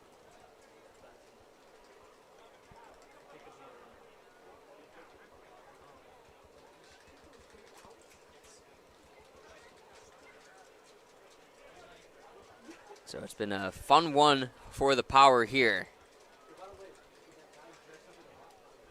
0-2. To R.J. Holmes. Here it is. Lines this one. Right at Dorn. What a catch. My goodness. He lays out and he snags it and he robs Holmes of a base hit. Unbelievable catch. What an effort. Put a star on that one. Holmes was seeking his 3rd base hit of the ball game, was ultimately denied. Seen some spectacular plays defensively so far and seen a lot of offense, but could be seeing a lot more offense had it not been for some of the spectacular play we've seen on the defensive end so far from both sides. And I don't care if that one's by the visiting team. I'm giving that an El Paseo Jewelers web jam. That is fantastic play. I don't think they'll put it past you in a 10-run ball game if you give it to the other side. 1-0. Swinging a foul off. 1-1. Man, that catch still has me reeling up here. Incredible play by Tyler Dorn.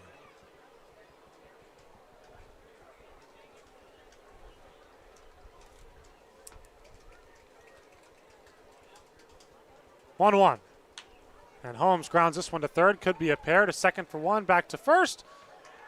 Got him. Double play. We go to the 8th. Power lead 13-3.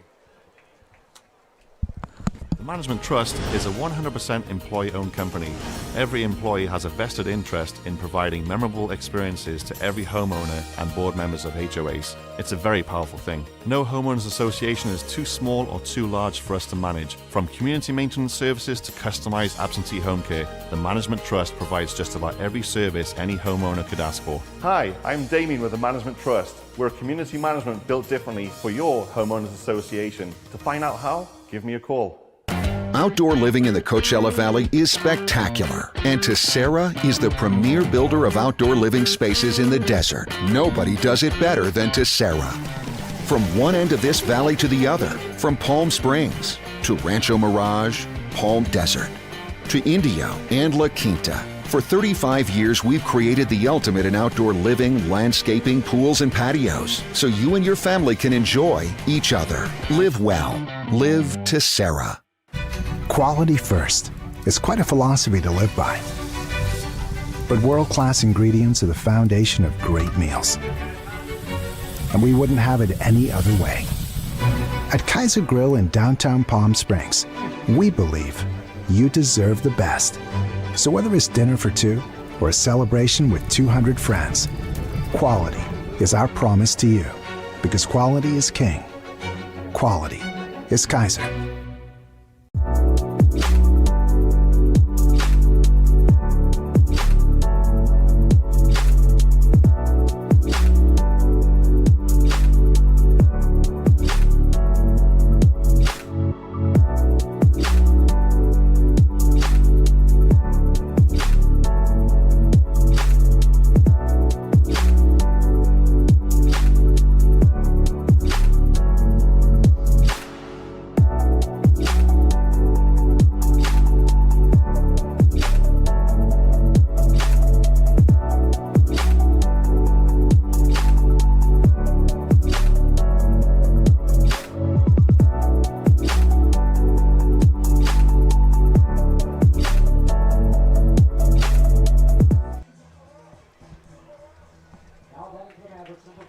We're back here at Palm Springs Stadium where the power pitchers have not walked a single batter. Sam, what have they done magnificently?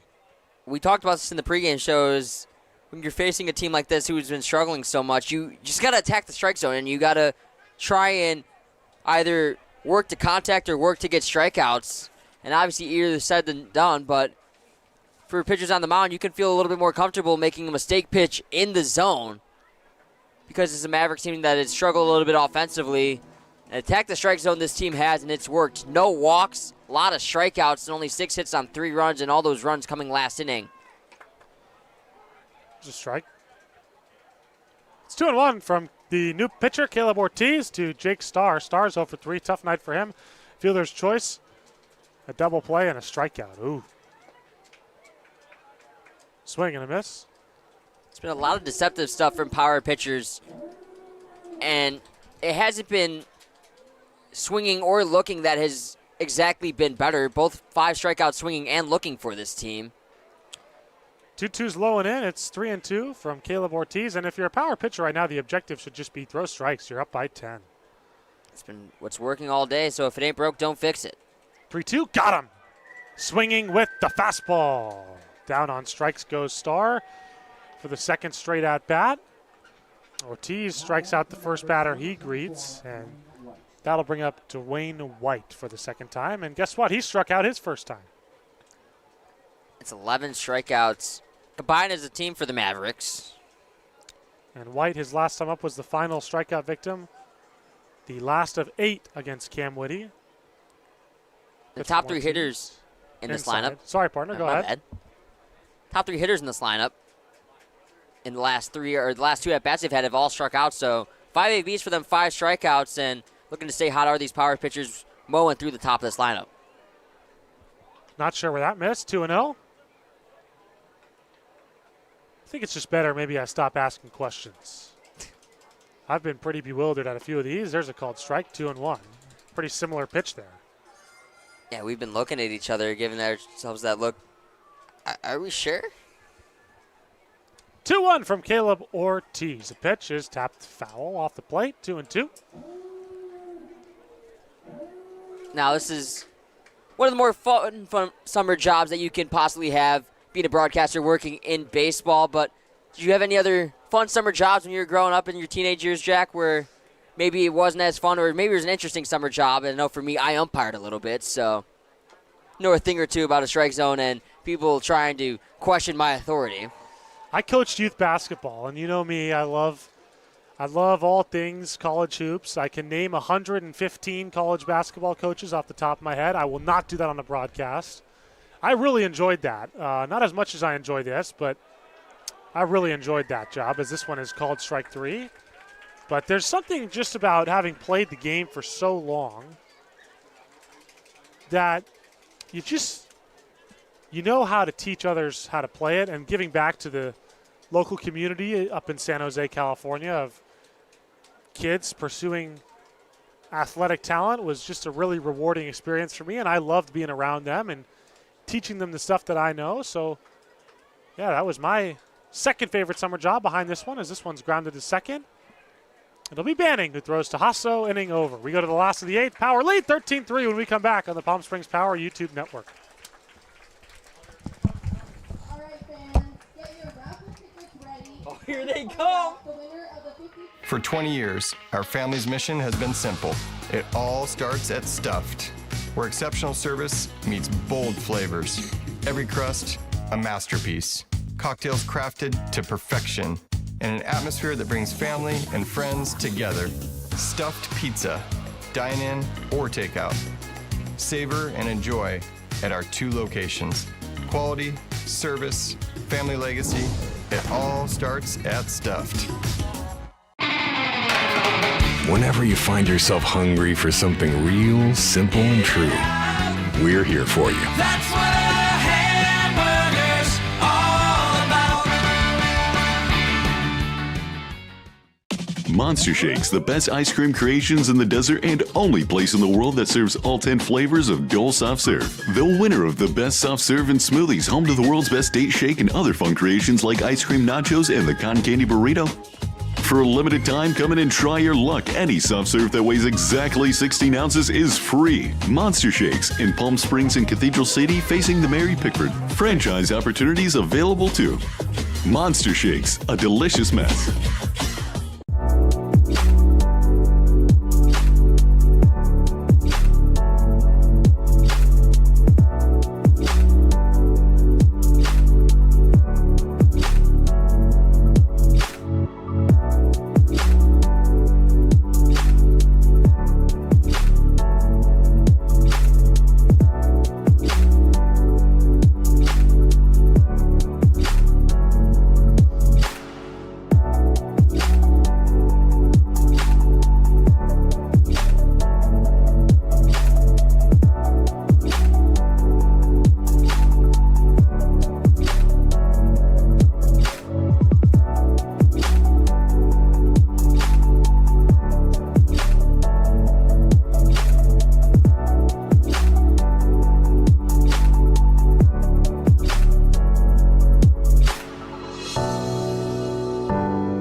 Trevor Banning will lead things off here for the Power. Bottom of inning number 8. The Power still lead 13-3. From Santa Clara, number 20, Trevor Banning. It's been a great game offensively for the Power, Sam. Who has been your player of the game so far in this lineup? Can my player of the game be Rocky the Ram for his race in that last half inning? I know the folks at home weren't able to see that, but absolute gold here, and unplanned Rocky the Ram race here after the top half of the 8th inning, and that may have been one of the funniest inning games I've witnessed here at Palm Springs Stadium to date. But honestly, as we get back to the actual topic here, got to go with Trevor Banning. 5 RBIs in this ball game.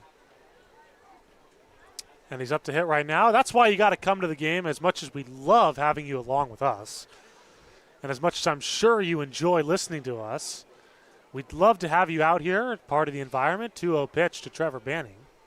Off the outside, ball 3. But general admission tickets start at just $10. So make your way out to a Palm Springs Power game. And we got a fan in the front row holding a broken bat. I was just going to tell you that come out to Palm Springs Stadium. You never know what you're going to see. You never know what you're going to get, as that fan standing in the pit who has been one of the more vocal fans all game long, and the players have loved his support so much that he gets rewarded with a broken bat, a nice little piece of firewood. And where do you think he's going to put that in his house? I have no clue, but there's not a bad spot for it, I'd assume.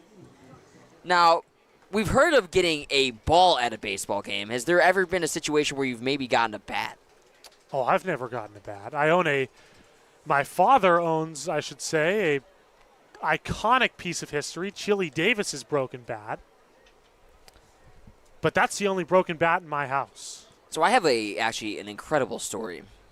On Father's Day 2015, me and my dad went to a White Sox game to celebrate Father's Day. Happy belated Father's Day to all the fathers out there, by the way. As Hasso lines this one to center. Coming in to make the catch is Backstrom, one away, retreating back to first, Banning. So it was an incredible game. The White Sox hit a walk-off home run off the bat of Gordon Beckham, and Beckham that year hit a walk-off hit on both Mother's Day and Father's Day, which was incredible. But after the game, where me and my dad are just standing behind the dugout trying to cheer on the team as they walk back from celebrating the walk-off homer, and Adam Eaton, White Sox legend, Washington Nationals legend, walks up, one of my favorite players in the league, by the way, after this. He walks up, and there's Father's Day. They didn't have the blue bats yet. That was the next year after, but hands me his game-used bat. Just had a little bit of a crack, but, like, it's a full bat. Like, there's no really part broken off of it, just a little bit of a crack in it. And, yeah, it's the one bat I've gotten at a game, but not many people can say they've gotten a bat. So shout out to Adam Eaton for that once-in-a-lifetime experience that I've never forgotten. Nor should you. That one up and into Blake Browning, who's 0 for 1 with a strikeout. So it's 2-0 to Browning.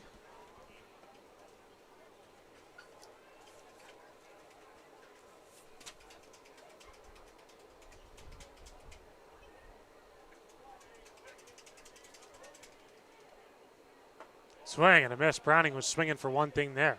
It's 2-1. Despite the blowout nature of this ball game, still a packed house.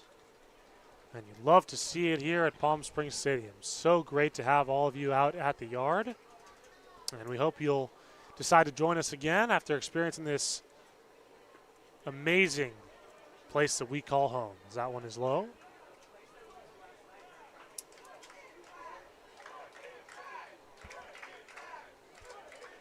Now the fans are chanting broken bat. I think we want some more broken bats here for the fans to take home. It's an expensive souvenir. I'm sure the fans all want it, but you know who doesn't want it? Players and, more importantly, our staff and owner, Andrew Starkey, who's going to have to pay for those broken bats, and if they break too many of them, it's going to become a bit of an issue. Well, what I like to say is when a broken bat happens, I like to say that's a $250 single. So Browning takes the walk, and here's Bianchina for the second time. More times than not, you're lucky to even get a single out of a broken bat. The worst part about a broken bat is not that you just broke a really expensive piece of equipment, but it's that more than likely you made weak contact and you're going to be walking right back to the dugout in search of having to get a new bat.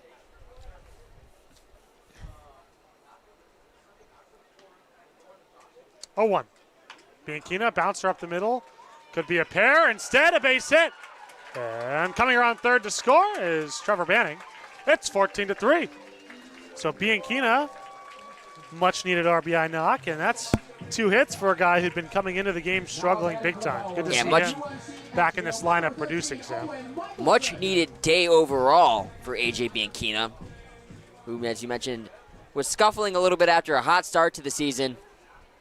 Pair of hits here and now an RBI, and that'll put an end of the day to the next Mavericks arm, and will turn the page over to their next guy, and it's looking like it'll be a position player taking the mound and just trying to get these last 2 outs and call it a day after the top half of the 9th inning, and we'll see who this new arm is when we get back here on the Power YouTube channel.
Owen Michelson comes up for the 6th and likely final time. Thank you.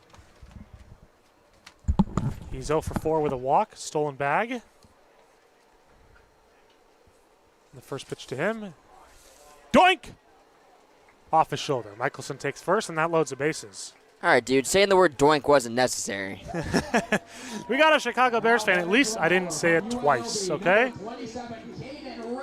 It's bad enough I got to deal with 2 Packers fan part of this broadcast tandem and our newly acquired Vincent Hesbrook and Stephen Buxton. But now you two, man, like, I am no unnecessary Packers stray. fan, I'll tell you that. Yeah, but you're throwing on the unnecessary strays here. I'm a Denver Broncos guy through and through. My late uncle was a huge Bears fan, so I do cheer for them on occasion now. Gotta say, I have quite a few friends that are Broncos fans, and not a single one of them is from Denver or have any ties to the city of Denver. No ties to Denver. My father was a big Stanford fan. That's why I prefer Cal, just to see my father's team lose. So we greatly appreciate you giving us Fernando Mendoza. Yeah, that's a tough one. 1-1 pitch off the outside. My father loved John Elway growing up. And when John Elway was drafted to the Broncos, who were terrible, he was not drafted to the Broncos, pardon me. He was traded to the Broncos. The Broncos at the time were horrible, and my father loved Elway, so he fell in love with the Broncos, and he passed that on to me. And every time the Broncos lose, I look at my dad and I say, well, gee, thanks. 3-1 to Caden Richards. Broncos have had a pretty good tenure throughout your life, though, so. Indeed. It was a rough 7 or 8 years there, but the Super Bowl in my lifetime, now making it to the AFC Championship game a year ago, Richards takes ball 4. So an RBI walk for Caden Richards, his first RBI of the night. He reaches base safely for the 3rd time. Any way on, any way around. Power offense that is really clicking right now.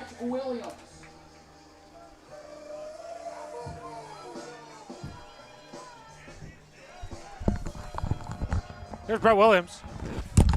Banding.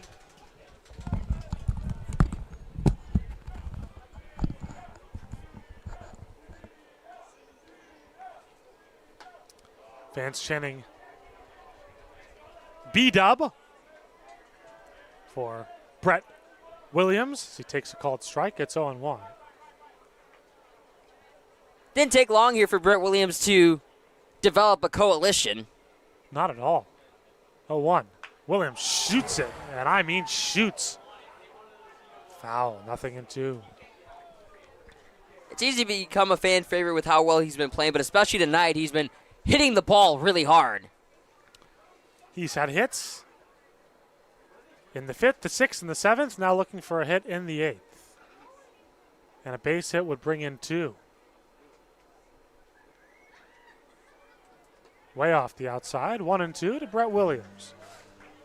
Williams, back in the first inning, had a loud fly ball that went to the warning track. It was hit hard, just right at the left fielder, and looking to alleviate that here. 1-2. Pitch off the outside again, this time with a slider, 2-2.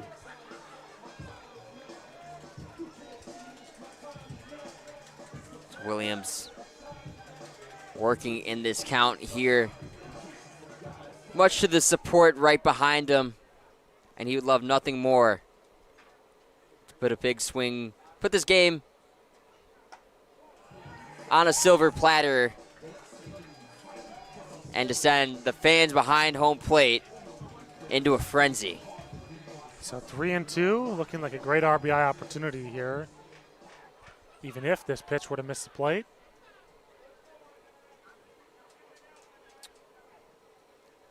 Swinging a high, but not deep fly ball, right out to Starr, who makes the catch. Tagging from 3rd and scoring easily. Bianchina, 15-3, the Power extend their already gargantuan lead. And here's R.J. Holmes. Big lead gets bigger. Williams does his job with the sac fly.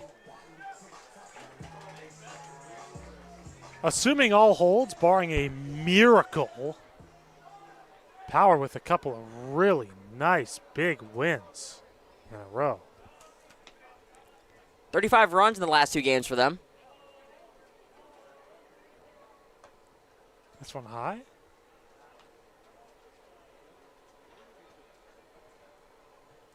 Jaden Sanchez, the man on deck. He's 0 for 3. Power would love to get him up for a chance at a base knock. Holmes pops this one up very, very high into the night sky. Doing the pop-up dance is Nelson, who makes the catch. So we go to the top of the 9th. The Power lead 15-3 here on the Palm Springs Power YouTube network. Think of the highest quality you can imagine. Now, think higher. Hamburgers, all about.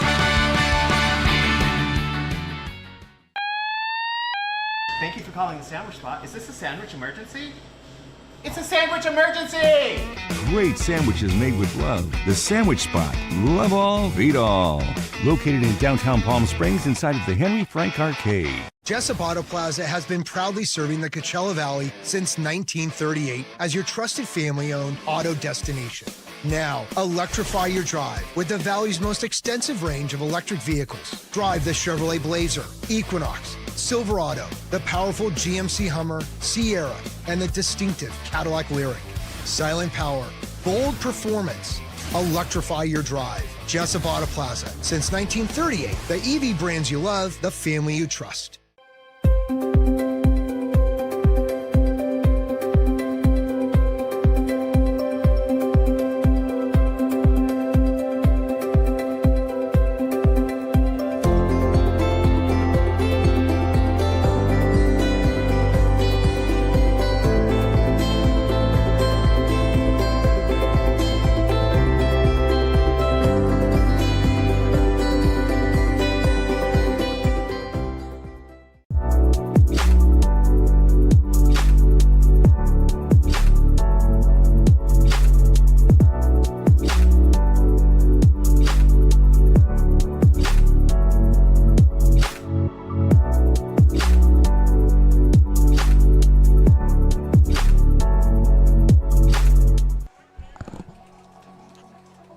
Joe Godoy, the new pitcher for the Palm Springs Power, and he will first face Childs.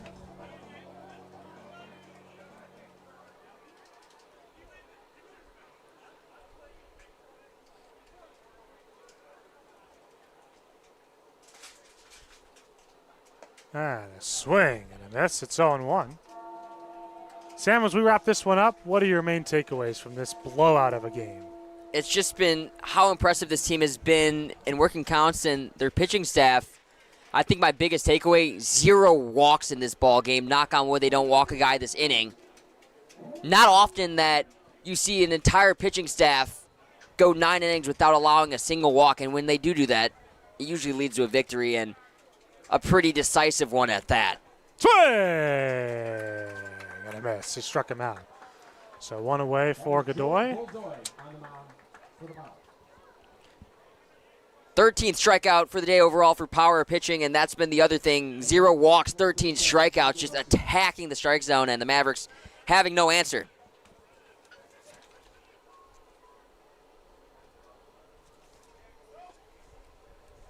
First pitch off the outside. It's 1-0.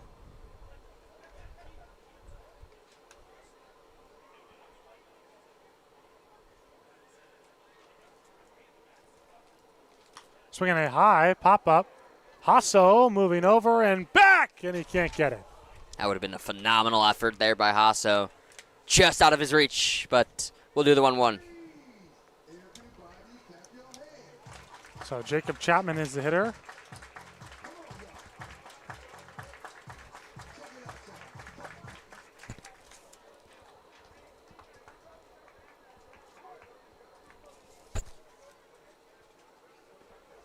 One pitch from Godoy. Ground ball to short. Bianchina bobbled it, not in time. So Chapman gets to first. An error for Bianchina, and that's something that he's struggled with this year, Sam. Yeah, the errors have been a bit of an Achilles heel for Bianchino and why he's kind of played himself out of the lineup. But he swung a good bat here today, and he's swung a good bat all season long, so he's hoping that if his back comes back around as it did in the early portions of the season, that defensive woes may not be too much, and with how well Banning's played at second base, you might just see him swap positions. First pitch from Godoy here is low. It's 1-0. It's Fiedler.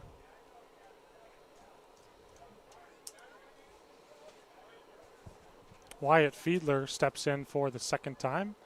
And in this one spiked in the dirt. Advancing to second is Chapman.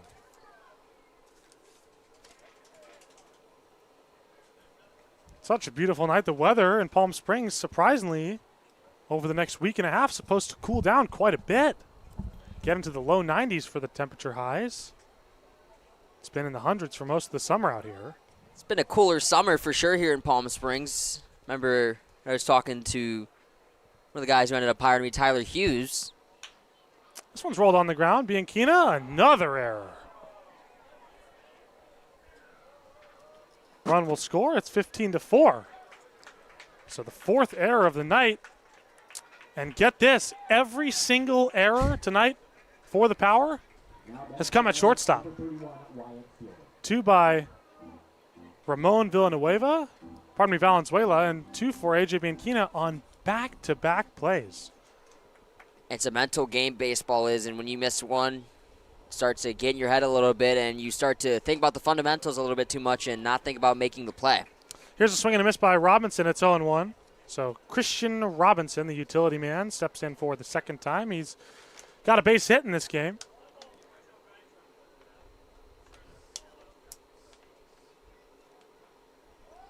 Pickoff throw to first. Back safely, though, is Fiedler. As I was going to say before the grounders, well, Tyler Hughes was telling us that in summer can get up to 120 out here sometimes, and that raised a couple eyebrows, at least for me, but haven't seen too grueling of temperatures yet, and at least through the next week should stay clear of that, which will be very nice. Yeah, it hasn't really even gotten close to that. The highest I think we've had is 107, I want to say, but 120 is unbearable. 0-2 pitch, Godoy steps off. I think we may have gotten into like the 110s once or twice, but nothing higher than nothing much higher than 107, 108 though. 0-2 pitch, swing and a miss. Godoy strikes out Robinson. So 2 punch-outs for Godoy. 2 strikeouts and also 2 errors. The 1 run in the ending going to go as unearned here for Godoy, and he's looking to just leave the damage right where it is and call it an evening. So down to their final out are the Mavs. First pitch by Godoy is in the dirt. Williams stops it from going to the backstop. What a tough stop by Williams right there. That's one so many times you see just kick away right there. Especially in an 11-run ball game. A great effort from Williams. Treat that run at first base like it's a 1-run game instead of an 11-run game.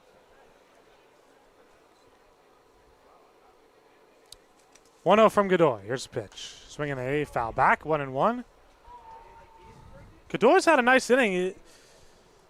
Really, both errors by Bianchina, very realistic chances at a ground out. So, batters tonight 0 for 4 against him, despite 2 reaching safely.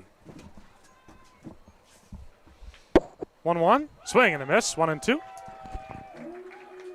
Now 1 strike away. Godoy looking to get every out via way of the K here this inning. And would be a fantastic way to close out this ball game here, which has been all power from start to finish. 1-2. Check the swing. Did not go. 2-2. And with the count even at 2-2, the Mavericks are still down to their final strike with 2 down. I like the idea of the slider there, but fastball's been overwhelming for these Maverick hitters all day. Go with the velocity, get it right by him, and don't play around to get your third and final out. 2-2. Godoy looking to close it out. Here it is. Up and in. Did he go? He did not. 3-2. So the count has been run full. Godoy looking to get the punch out. Cam Woody on pace for the win here for the Power after his 6-inning masterclass of shutout baseball. Heck of a night for Whitty. The 3-2 is skied into right field, and this will get down for extra bags.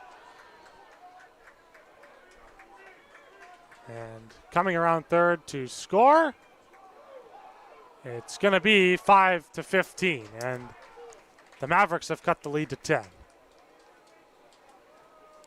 Nice hit by Robinson there. Drives in a run, another unearned run at that, though. And now got to deal with the top of the lineup here. But for Godoy, doing a good job of getting the strikeout. Looking to do so again here. Can't let that run affect you too much. Just got to mow down and continue to do what you've done so well here in this ballgame is get the swing and miss. So here is the name of the night. Tamtoa Marafa Alferos fouls this one off for our first pitch strike. It's 0-1. Alferos in the ballgame, 0 for 1 with a punch out. Godoy looks back to second, delivers. Alferos taps this one to short. Another opportunity for Bianchina. And this time, he puts him away. The ball game over. Victorious are the Palm Springs Power. Here's the line score first for the visiting So Cal Mavericks. 5 runs on 7 hits and 2 errors. The losing pitcher for them, Brandon McKinley. And for the Palm Springs Power, the final score, 15 runs on 15 hits and 4 fielding errors, all of which came at shortstop. The winning pitcher is Cameron Whitty. What a day it was for him on the bump. The Power get another win while the Mavericks drop to 1-9 in conference play. The final time of the game, 2 hours and 40 minutes. For our on-site producer and engineer, Ethan Oliveris, and my partner and pal, Sam Egan, I've been Jack Lennon. Thank you so much for tuning in tonight, and as always, go Power. 8804